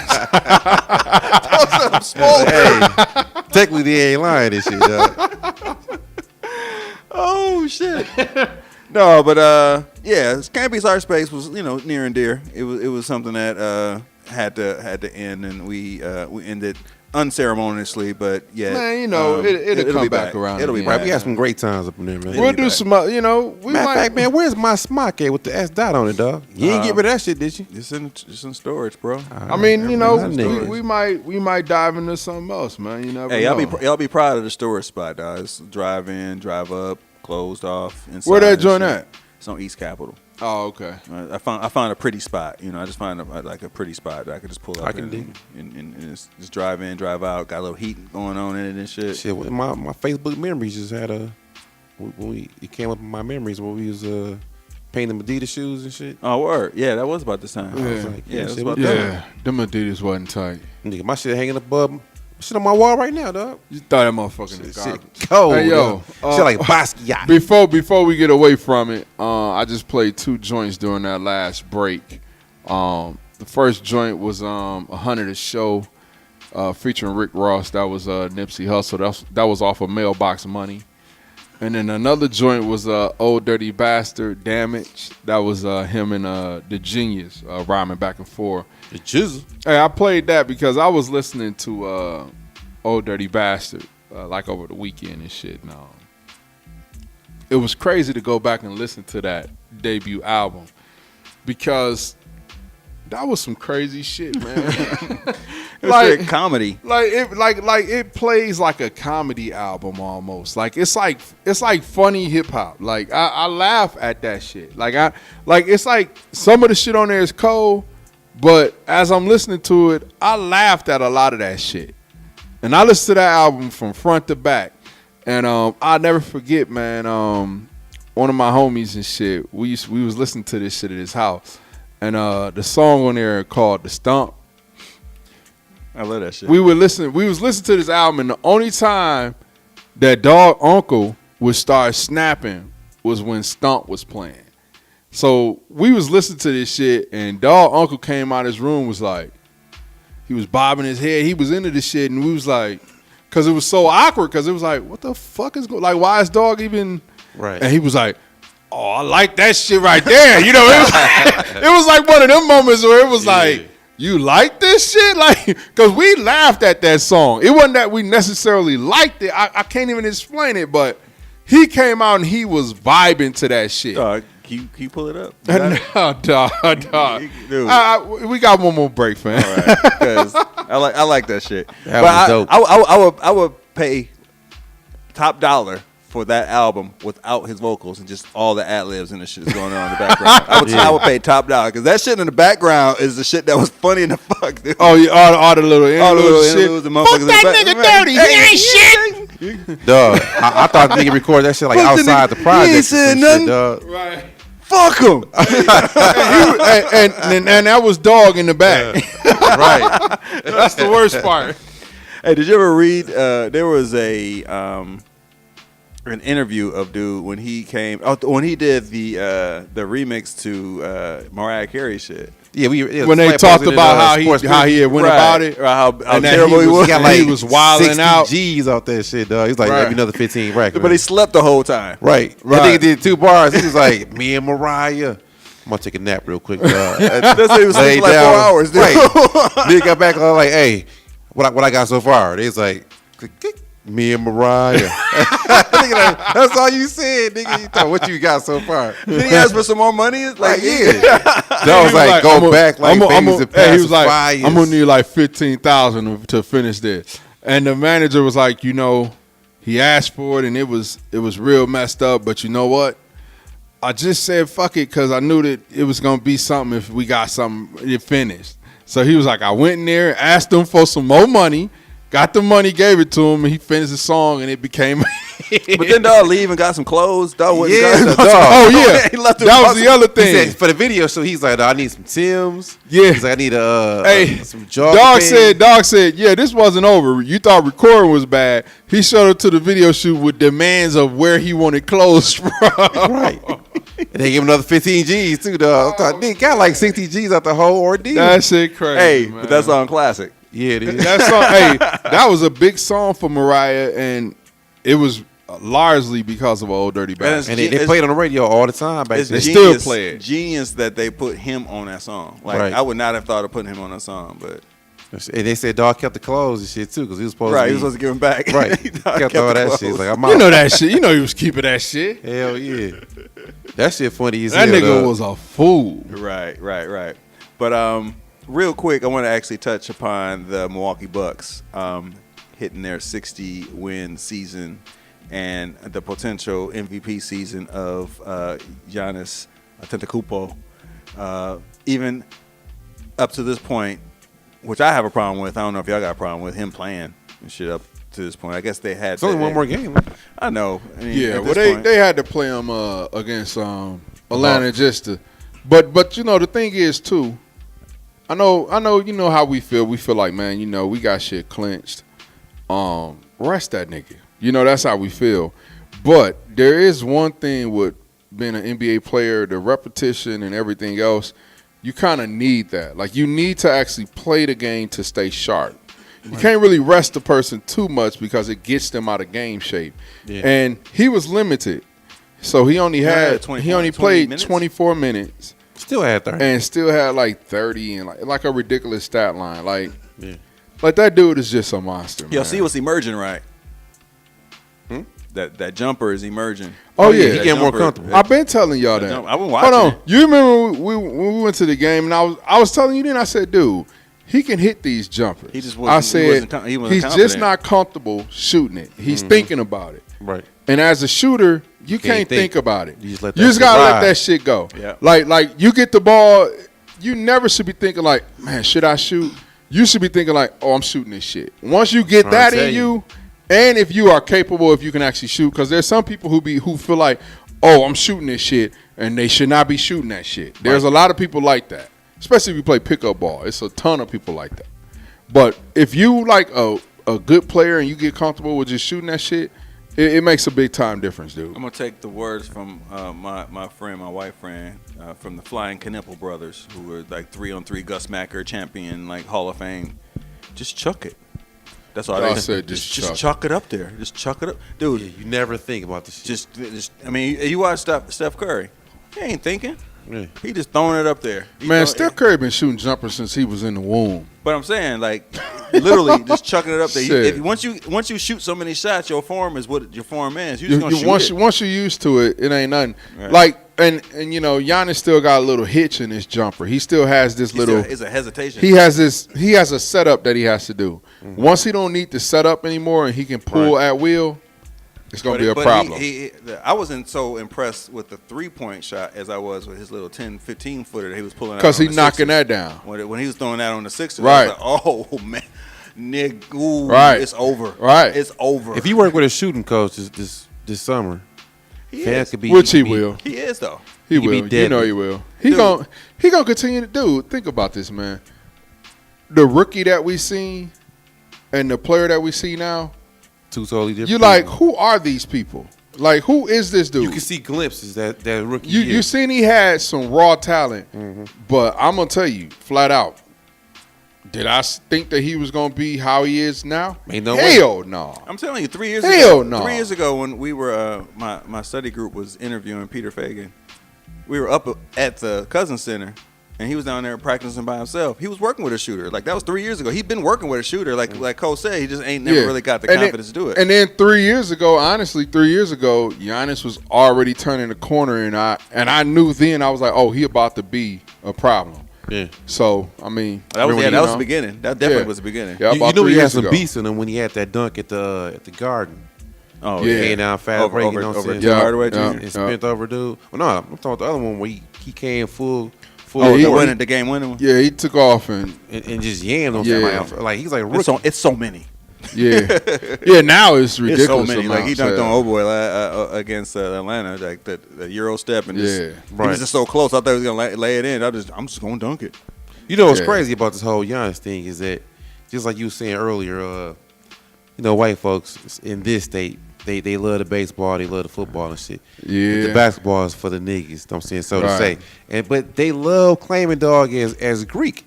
And I'm like, dog, y'all know he's Nigerian, right? They like, no, he's Greek, man. He's one of us. I'm like, he's not Greek, man. Like, he's from Greece. Like, he's Nigerian. Nah, man, I think you got it all wrong, man. You got your facts wrong. His roots is straight up Nigerian. I'm like, dog, come on, man. But again, that's another thing. Even now, with the fair weather fans type shit, like, man, y'all know I've been repping this Buck shit forever. Man, struggle basketball forever. Now since 01. Now, shit is lovely and shit. Now everybody a Bucks fan. I'm at work and I'm hearing people talking about the game, and I'm like, man, I ain't never heard y'all ever talk about no fucking basketball. Let alone that you following the Bucks, and they do. Right. It's like it's like now you bring out all the fair weather fans, so then you sitting at the game and you see all these people that's just because it's the place to be now. Yeah. So they not the real fans. They don't be hype.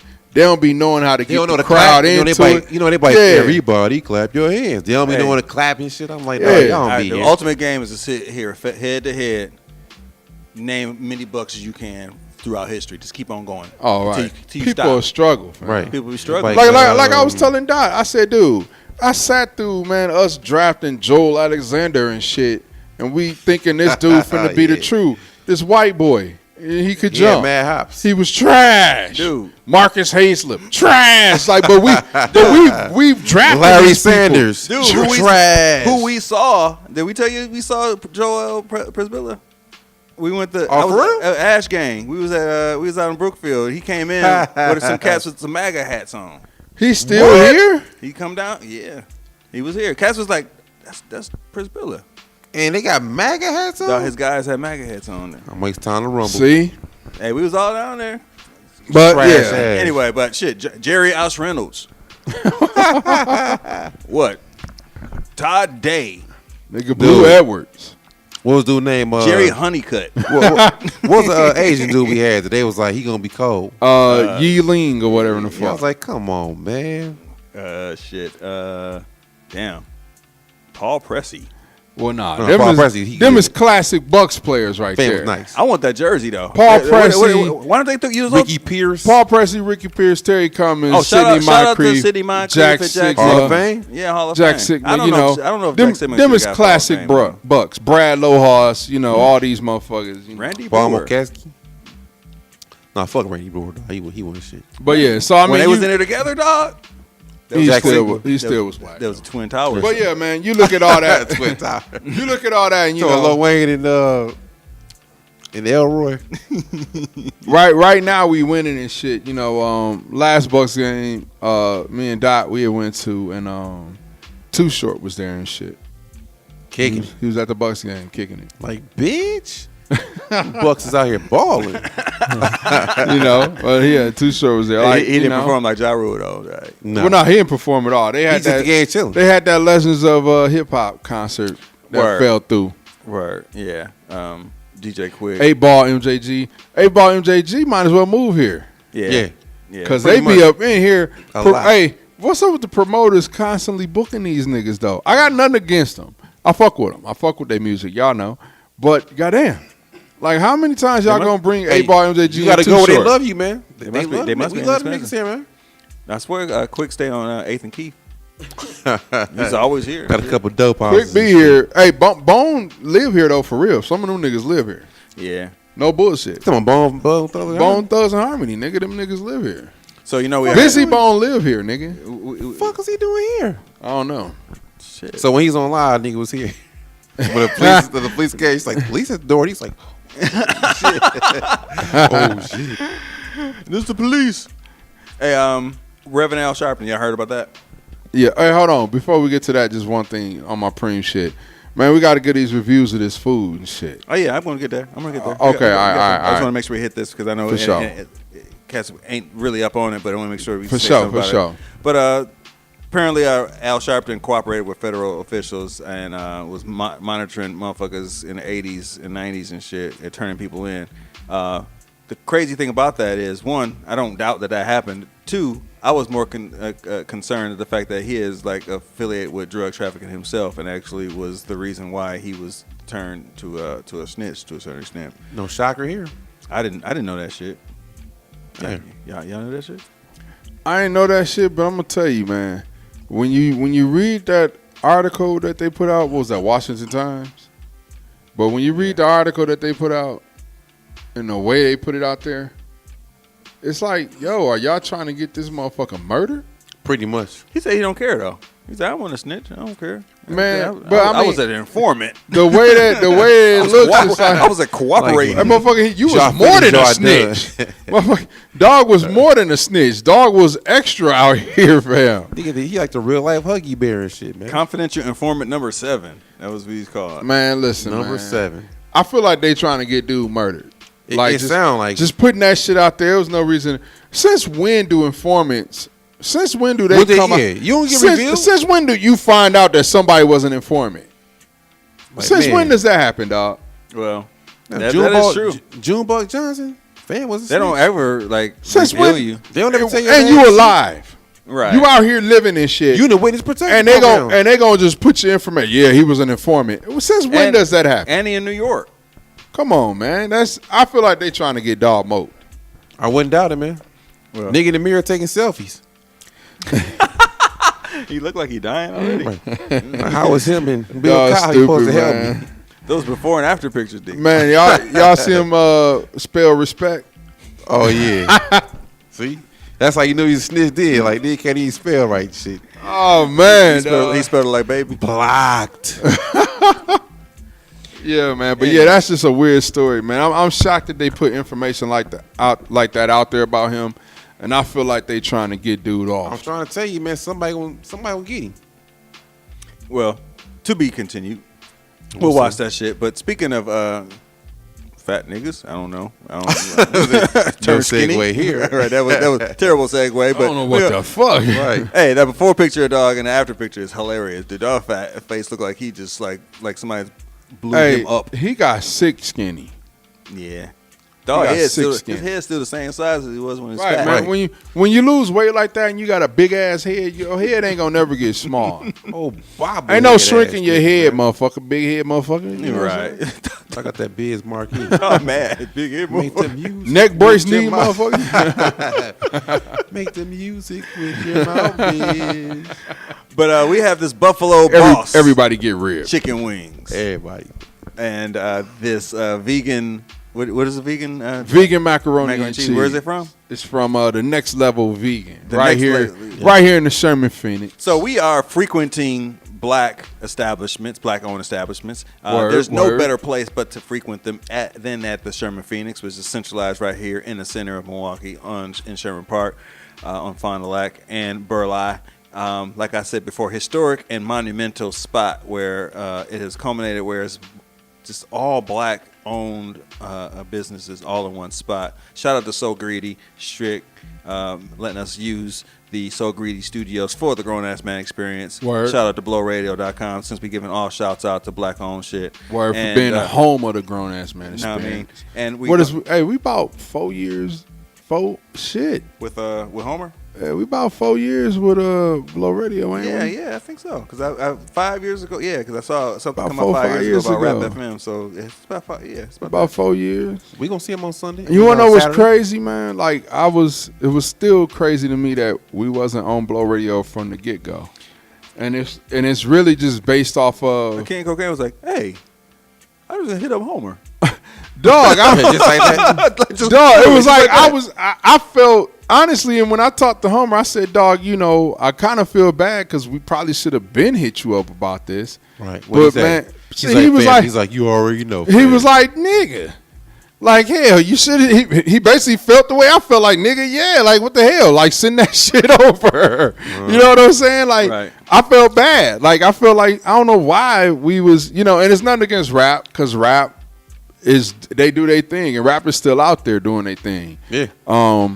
But I take over. I used to listen to that shit all the time. But I really felt like, damn, like we should be doing this with Homer, because Homer right here in the city, that's just our dude. Like, you know what I'm saying? Yeah. So, like I always say, like I give Dog props for letting us allowing us to actually be a part of his dream and shit. Word. But in celebration of Milwaukee Black Restaurant Week 2019, Word, son. MKE Blank Space MKE sponsors their annual Black Restaurant Milwaukee Week, and it starts off next week on Monday at Buffalo Boss, right here at Sherman-Phoenix, which is chicken wings. Yeah, I saw the menu. I was down here holding the spot because y'all left me hostage and shit down It's here. organic chicken wings. They're organic. Yeah, that's what they say. That's pretty dope. That's pretty dope. So organic chicken wings. The spot is here in the Sherman-Phoenix. One of the only spots here in Sherman-Phoenix that's open past the time that the whole spot closed. The whole establishment closes about 7, 8 o'clock. Word. But the Buffalo Boss closes at midnight. So son. you can actually go in from the outside. There's an outside you exit some and wings. get you some wings and shit. Yeah. So the first kickoff, and we invite you all down next week when we do the show down here at So Greedy. We're going to be popping off and giving them an opportunity to kick off the Black Milwaukee Restaurant Week. So we got the food here. Word, son. Niggas down here with the chicken wings. Got the lemon pepper. Word. We're gonna get this shit on air review. A legit on air review. So all right. So let me set the stage, because I was down here like Hebrew slaving it, like setting up all the equipment and shit, sweating and shit. And I get here like 5:45, getting it all together. Cats, like, oh, any restaurants open down there? We got Funky Fresh Spring Rolls. They close at 7. Blah blah blah blah blah. Word, son. But I said this Buffalo Boss spot open until midnight. Word. Yeah. So I'm down here setting up, and cats get down here and sit down, and we be shooting the shit. And next thing you know, chopping it up with Strick. Strick, got to roll, show us how to lock up and stuff. And then these cats like, yeah, we going to get some chicken. And they both just get up and start walking out of here. It's like niggas like hey, chicken. man, well, so I had to babysit the equipment. And well, shit the way because, that this works, man, just so we still in know, Sherman Park. It's kind of like, but like realistically, man, everything happened the way it's supposed to happen. Like, cause like the talent just show up and they do they talent.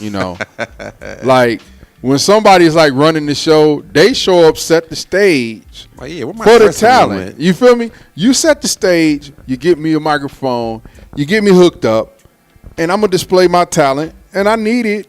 I need it. You know, I got a show writer, so on my show writer is food or dinner. And I had to go and take care of that since you didn't take care of that shit. No bottle of water or nothing, man. No water in this. You know, I had to make sure that I was good to be able to display my talent. You feel me? The people want to hear this smooth S.Dot timber, man. Now, hold on. Now, S.Dot came because he is the intern. Did you see he carried my chicken in? I did not carry this nigga chicken in. Nigga carried his own chicken. I am no chicken carrier. Would you like a flat or a round? Hey, I went up there to order, right? And we was going to order. So I was like, well, hey, dog, fuck it. Well, I walked up to the thing and I said, I'm standing right in front of the register. I say, hey, S.Dot, let me get the 8-piece wings. And then S.Dot went over to the thing like, hey, let me get 8-piece wings for him. Then he came back. I said, hey, let me get the garlic parmesan and the lemon pepper. Then he walked over there. Then he walked over there and said, hey, let me get the garlic parmesan. This nigga is high on PCP, dog. Hey, because that's how you got to do your interns, man. You got to make sure. You got to make sure they do it right. That nigga was on his own screen like I was on my own screen picking my shit. Like, yeah, let me get lemon pepper. Let me get 6 of them joints for fries. Wait, you got to go on the screen and pick? They actually got it's like state of the art type of shit. They got some kiosks up there, so you can just come up there, place your order, and pay. Put your card in there, or you and your name just go up on the screen. Whatever name you put on there. I'll have to go up there before I go. Yeah, it's pretty dope. But man, to critique these wings, man. So I ordered the joints. I ordered the 8-piece. I had the garlic parmesan and the lemon pepper. I put on there for them to cook mine extra crispy. Because what I've learned is some of these places don't really cook them, done. So I had them cook mine extra crispy. That was decent. And Dog said when the dude from the Fuji's. From my wings hard. Hey, they was decent, man. Like they wasn't bad. Like if you've had like Wingstop or something like that. I know a lot of people don't like Wingstop. I fucks with Wingstop. We had this shit the other day. It's okay. They don't fry. I gotta ask them to fry it hard because they'll. But that's an option. It's an option on the app. That's an option on the app. Or when you walk in there, you be like, "Hey, fry mine hard." And they, That's how you know black folks is ordering shit on the app. Yeah. So if you've been to Wingstop, it's very comparable to Wingstop, but it's black owned, and it's right here. So if you're gonna go to in the Wingstop, Sherman you might as well Phoenix. come here. And they better than Wingstop to me. Okay, we'll see where there you go. As far as taste wise, I mean, I'm gonna tell you, they was lemon peppery than a motherfucker. Oh, you can tell when black people season. You can tell when black people season shit because it is heavy handed, like boom boom seasoning, motherfucker. But the difference is like Wingstop wings are a little bit bigger, but they ain't organic, my nigga. So the organic means that they're like fed and raised correctly, and they don't. They're not like injected, stereotypes injected with that Hulk Hogan GMOs and shit, and so I'll have to actually try some on the way out, and then I'm gonna get my review when I come back. And then their fries is fresh as a mug too. Also, okay, that's dope. Fries is cool. So next week on Monday, kicks off Buffalo Boss. Word. And we are downstairs at So Greedy Studios. The door will be closed. Y'all can go like wave at us and shit, and right. You know what I'm saying. Hey, so just to give it an official vote though. So Dot, you fuck with him? I fucks with him. All right, so I give him a passing grade. So this chicken is the bomb. Right. So you know how I love my chicken, fam. Actually, I probably need to go. I don't know if you got a song to go to or whatever. We only got 10 minutes left. I was trying to see what the list of restaurants were. You gonna pull that up? I got a song, man. We'll be right back, man. You're listening to. We be right back. Yeah. On the next party along with me. Sing the song with me. Lady, tell me why, tell me so. I ask you to go high, you tell me to go low, so I go low. Taste the shit, taste it again, I like it. I'm the original G.O.D. Making young ladies scream's my specialty. When I go dead, girls get hype from the funky fresh music that was stereotype. When I kill that old mad rugged flow, not singing a song duck of disco or a disco duck, strictly hip hop, baby. baby, I can't stop. Woo, gots like come on through. Shoo, just a call for the woo. I came here to rectify Brooklyn Zoo. Terrified, why? Niggas wanna get up and rap and rap and rap. Man, fuck that hits that I make it shit. I wanna see 'em up in the air. Can you dig it? Let's sing a song. Come on, party people, all in together now. Sing along. Have you ever in your long-legged life had a boy-headed bitch for your boy-headed wife? Give me that. Who's the baddest motherfucker in the Brooklyn town? And also representative of the Wu-Tang sound. If you wanna jump up and get fucked up, last nigga got up and got shot up. But you's a gangster on the ball strap hanger. Fuck with the Wu-Tanger, I'll bring ya. You get shanked and spanked and alley-oop. I admire true niggas like Dre and Snoop. Chamber number 9, verse 32. Only speaks about Brooklyn Zoo. That a true nigga shall come through. No one is available to be compatible. Yo. This chamber number 9, verse 32 is what we call the stomp. Stomp is down. Get down for your gram. Stomp. Keep up. Stomp. Down for his gram. Stomp. Go. Brothers always playing with the microphone. When it blows up in your face, they'll leave it alone. You couldn't touch. This style is too much. It's the llama. I don't give a cripple crap clutch. About any nigga or a niggerette get burnt to the Bronzeville like a cigarette. Straight up and down, I get 30 to the ground. Rhyming get me paid mad bread by the pound. Shout out to my crew, tight as a belt jaw. Go out and name Big A from the shelter. You are now listening to the Grown Ass Man Experience. Peep Game. Peep Game. Peep Game. Yeah. Grown Ass Man Experience. That was the stomp by Old Dirty Bastard. ODB. You know what I'm saying? So my search for the restaurant list for this year is still searching. Oh, this shit whack as a bitch. But fam just fucking. Hey, well, real quick, I gotta give a review of the other restaurant that I made a purchase with. I purchased some vegan macaroni and cheese from the Next Level Vegan right here in the Sherman-Phoenix. I'm a little undecided on the product. Like, I can't say that it's nasty because it's not nasty. It's just, I'm just a little undecided. You know what I'm saying? I see. Like, I ate some of it and it's not bad. It's just, I don't know. It's just one of them things, man. It's just one of those. It's a whole different vibe from macaroni and cheese, but it's macaroni and cheese like. You feel me? It don't look like macaroni. It don't look macaroni and cheese like though. Nah, man, I mean, can't. it's something about vegan food. I can't discredit it like that. That look kind of macaroni and cheesy. It look pasta salad like. Yeah, it looks like a pasta salad. I'm gonna say that. But I'm not quite sure how you can have macaroni and cheese and it's not like cheese. Smell it though, man. Pause. No, it smells very seasoned. But it's seasoned, man. No, but that's the thing about vegan food is because it don't have no like flavor. You gotta season the hell out of it with natural shit, like because it's not the. You need broccoli to check it out. Hey, I need some cholesterol butter, cheese, like anything. Some MSG. Yeah, you know what, man? I need all that extra stuff. Give me some Kraft, son. Like I'll take that. You know, going into this, right? I knew it was gonna be an uphill battle for him. You know what I'm saying? So for me, knowing that it's vegan macaroni, and cheese, you went in there with the idea that it was gonna be something interesting. For me, knowing that it's vegan macaroni and cheese, if I had to give it a grading scale, I'd give it like a C+, B-. So you fuck with it. So that's pretty decent. Okay. You feel me? I got you. That's pretty decent. So give it a shot if y'all here. Because regardless of whatever people selling here, I'm all about supporting black business. Oh, yeah. I will say this. Purple Door, generous scoops of ice cream. Generous scoop. It's like, dude actually, he admitted that he got a heavy hand when it comes to scooping ice cream. I was like, dog, I don't need that much. Like your scoops last time I couldn't finish. You didn't give it back though, did you? No, he halved it a little bit. He kind of, but it was still a lot of ice cream. But I finished. Yeah, so like you come here, at the end of the day, come and spend money here, man. Like for real, this is black people. A lot of people that we know, a lot of people from right here in this community.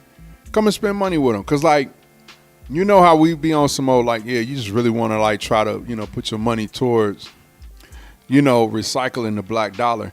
Well, shit, it's easy as fuck. You come right here and you can recycle your black dollar into a lot of different places that's right here. Yeah, they got some good shit down here, man. Word. Some of the places that are being featured in the Black Milwaukee restaurant from Blank Space MKE, Coffee Makes You Black. Obviously, that's one that is always at top of the list. Mi Casa Su Cafe, Upper Yard, In the Nick of Time. I'm not familiar with In the Nick of Time. Y'all heard of that? No. All right. Rise and Grind Cafe. Yep. Irie Zulu. Does that still exist?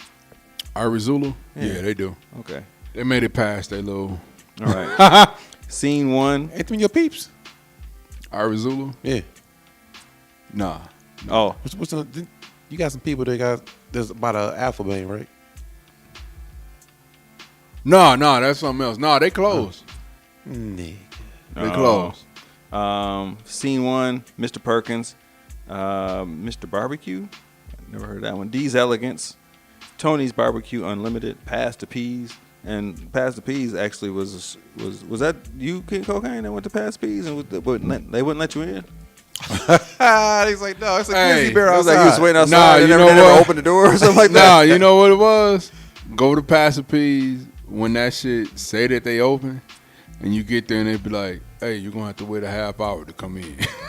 Oh yeah, that was that. It was that type shit, dog. It'd be like, yo, I'm trying, like, remember what I talked about, like black people, like, if you have a time that you open, open your doors, man. Be open, even if open your doors. Damn. No, that's nothing worse than they're like, yeah, we open at 10.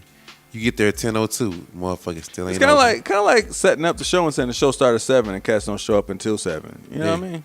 That's true. Yeah. But we showed up. We superstars. Nah, I showed up at 6:50. I had my chair. I was here before him. I had my chair. Yeah, you did. I come from Donia too, man. And I came from the Falls. And Daddy's Soul Food and Grill, which I'm a fan of. Daddy's Soul Food, I fucks with. You can go in there on certain days. They'll have the motherfucking salmon croquettes and shit. They'll have a buffet. It jumps off. I've never had a tastier green bean than I had at that.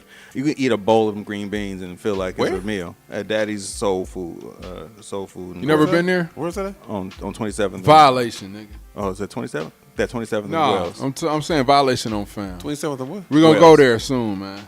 Wells. I don't think no. We're gonna go there, but you in Violation, just so you know. I never heard of this shit, Dude, man. green beans, like by themselves. Hey, they legit. Like you go in there and it's like you walk into your mama house. Oh, word up? Right, it actually feel like it. It's like decorated like that. I never heard of the spot. Yeah. Oh, word. Okay.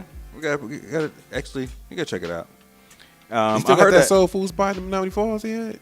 I wonder, is that called the Nick of the Time? Is that a Nick of Time? That might be it. That might be, I think it might be. I gotta ask Cena King. I know she know about that. All right, and then I heard that the Chic Underground is now Red Snapper. What? I heard. The one downtown? I think I heard that was turned. The one downtown. Chic, that's unbelievable. That's what I think I heard. Wow. And it's not the Red Snapper. Like the Red Snapper on Lisbon is not Red Snapper. Yeah. It's called Red Snapper, but it's not. Should be like Reds. It's not the same. I went there and got some fish thinking I was about to get some of that perch with that lightly seasoned. It was not the same thing. It was not. What about the Ritz? Is the Ritz still open? I don't know. Nah, I don't think it is. But yeah. So those are the names of some spots that you could sprinkle around the city. But like I said, we're kicking it off this year right here at Sherman.Phoenix, Buffalo Boss. We can get this cat a lot of pub, and you know, I should go up there and get some organic wings for just pub and this. Tell me you're gonna be on the show tomorrow. Hey, actually, we try to get Dog down. You try to get Dog on the show. Yeah, I guess we could. Where Buffalo Boss at? Just gonna get Buffalo Boss down here and actually, and find out where man BB at. Right to your mind. You know what I mean? I mean, you might be down. You know. But you got the whole neighborhood smelling like chicken. You come up on the and they blue cheese is like that's that real blue cheese, man. Not that watery shit. Word. That's another thing they got on Wingstop, man. That blue cheese is thick. Hey, Wingstop serve beer. Oh, that's a good. They serve beer. They don't sell no yak. Started yakking. I was This like, y'all old on the drunk top. ass nigga. Where that yak at?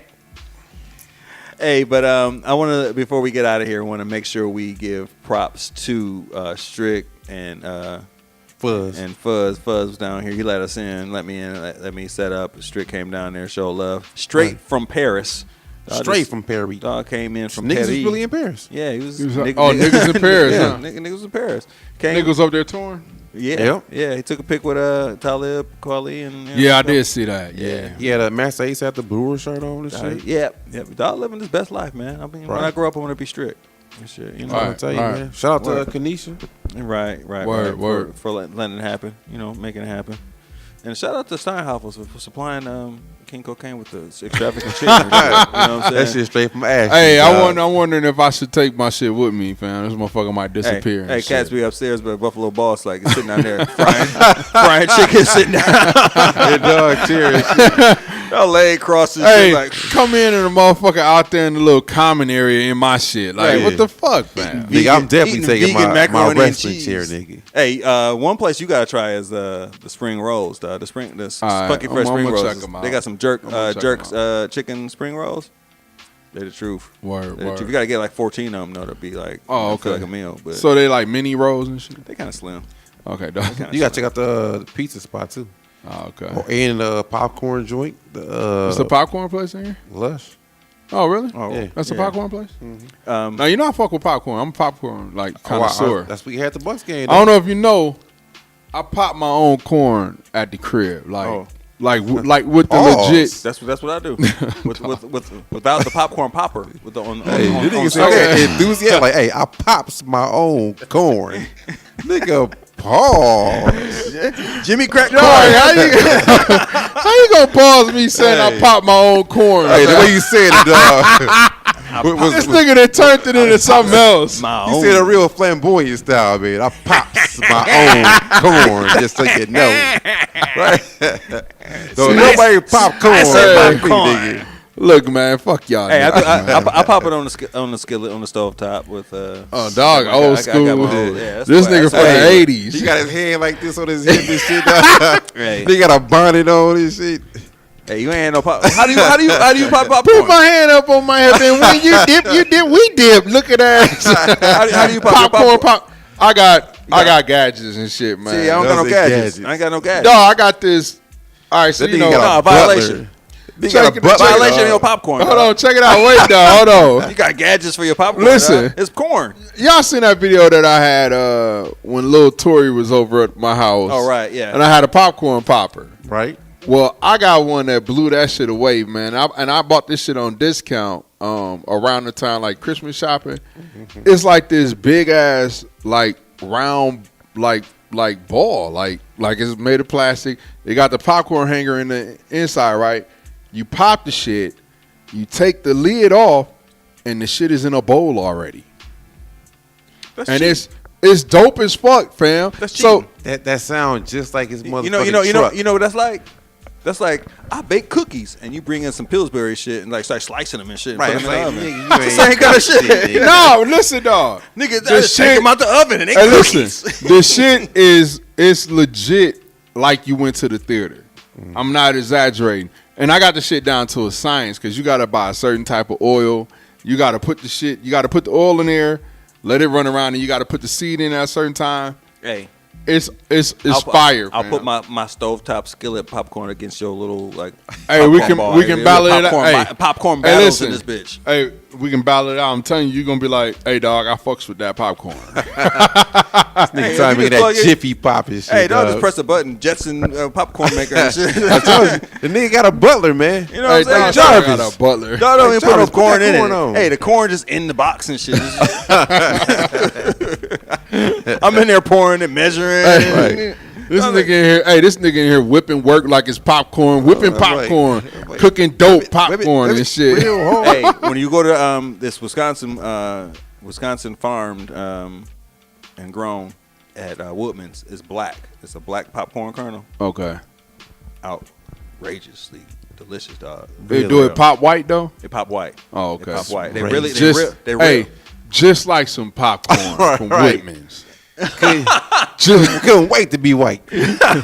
No, but for real, the kernel's real small, but and the bag is small too. But Hey, it's dope, dog. it would be They nice really if you could get some hulless like popcorn, right? So they make popcorn that's made to pop, and it won't have no part of the kernel or the hull or whatever. It'll just be straight up. It sounds like that's what you're trying to talk about. I want to say that's what this is, because actually when I pop, the whole pop pops. And I don't know those holes. There's nothing stuck in my teeth. And nothing. Hey, dog, you know what? Hey, this nigga eating decorative popcorn. He ain't even supposed to be eating that shit. This nigga eating Thanksgiving decorations. Hey, I was good as hell. Hey, honestly, dude, I was intrigued by it. Like, it was a small this nigga eating potpourri. Right, like they're supposed to go on the tree, nigga. Hey, I don't know about putting the popcorn in the freezer, though, huh? Oh, no, hell no. Putting the popcorn kernels in the freezer? Why? They pop. They pop fuller. That's what they pop. They pop fuller. Hey, this nigga sticking with the shore. Hey, this nigga on some bullshit. Hey, Bill Nye in the Science Project popcorn eating ass nigga. Hey, niggas laughing. Hey, I ain't gonna try that shit when I go home. I know. MacGyver popcorn eating motherfucker. It's like I got a magnifying glass, a motherfucking freezer. It's some paper towels. All right, next. If you pop in yellow popcorn, you losing. That's all I gotta say. You pop in yellow popcorn, you losing. This nigga out here on some bullshit, fam. Hey, y'all talking popcorn, son? Hey. I took the game to another level. Y'all just refuse to take that shit. This the type of nigga to pop popcorn one kernel at a time with a spoon and a lighter and some butter, like heroin and shit, dog. Hey, fire that shit up, dog. Dog popping that shit a kernel at a time. It take him 5 hours to pop him a bowl for a game and shit. I'm not impressed with your Star Trek popcorn machine. I'm not impressed. Hey, you will be when you see it. You'll be like, hey, that shit is fire. It look dope, but hey, you gonna be like, hey, how much was that? No, but I am gonna invest in a smoker. That's all. I'm gonna change the whole subject. I'm gonna give me a smoker though. I'm gonna buy me one of those. Fam, you ain't about that smoking life, dog. Hey, I'm gonna learn. You gonna try to get about it though, huh? Try to get about Smoke it. some salmon. I'm gonna start with nigga. I don't know what I'm gonna start with. Hey, my smoked salmon, fam, that should be off the chain, nigga. I'm trying to tell you. I'm gonna try to get. I want one of those tower ones. I have motherfuckers at work about to fight over that shit because I barbecue like meat for them, and I cook salmon for me. So I cook a little more. It'll be like maybe 2-3 pieces. So I'll leave that shit out. Motherfuckers be ready to fight over that shit. Like, man, who took all the salmon? They be like, man, it was only 3 pieces. Man, you could have cut it in half though. Like you took all 3. They be ready to snap over that shit, dog. Wait, you don't share your hip hop, but you share your salmon. Dog said that. Salmon sharing. Nigga, again, salmon sharing that. Again, common grounds, fam. Common grounds. That's personal shit, dog. This is my salmon. Common grounds. Hip hop is personal. Salmon is for everybody. Don't pass the salmon around like Jesus, feeding the 5,000. I don't normally do this, but here y'all go. Right. Hey, them motherfuckers be amazed at how I season food. They be amazed, man. That's too personal, dog. You letting them in they your be seasoning like, life. Well, they don't know what I season it with, but they be like, man, you really know how to cook, man. They don't know how to cook. Like them motherfuckers Neanderthals. They don't even know how to fucking cook. I let them have their life, dog. If they can't have my hip hop, they can't have my fish. Oh, it's my favorite dish. Because without my money, it's still a wish. This nigga don't even know how to. This nigga don't even know how to cook fish on the grill. Like treat about getting paid. Right. Digging to the books of the rhymes that I made. You know what I mean? Hey. Bars. On behalf of the Grown Ass Man Experience, So Greedy, BlowRadio.com, Sherman Phoenix, I am Tommy Styles. Hey, hold on. Dog really meant that shit. Hey, yeah, I mean, hey, no, because I was just getting the outro together, fam. There we go, son.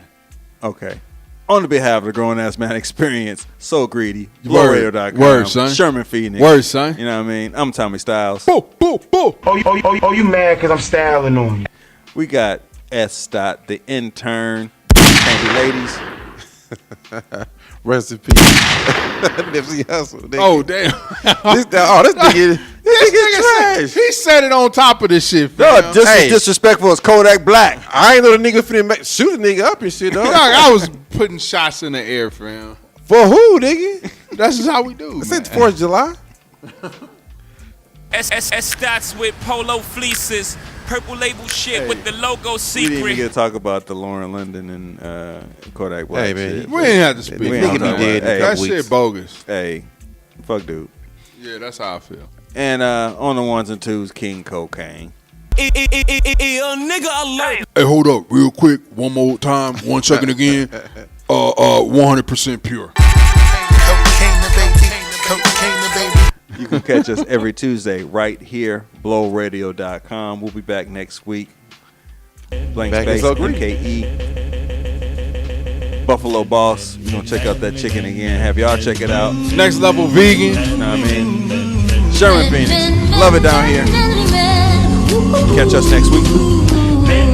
It's the first spot we done been where we can actually go and get something to eat. Like we ain't gotta like go across the street and dodge prostitutes and shit to go get something to eat and shit. Hoes be like, yo, R.I.P. you want a good time? R.I.P. to S.Dot's McDonald's. Oh man, Y'all still go over there. Hey, Calvin got a job over there, man.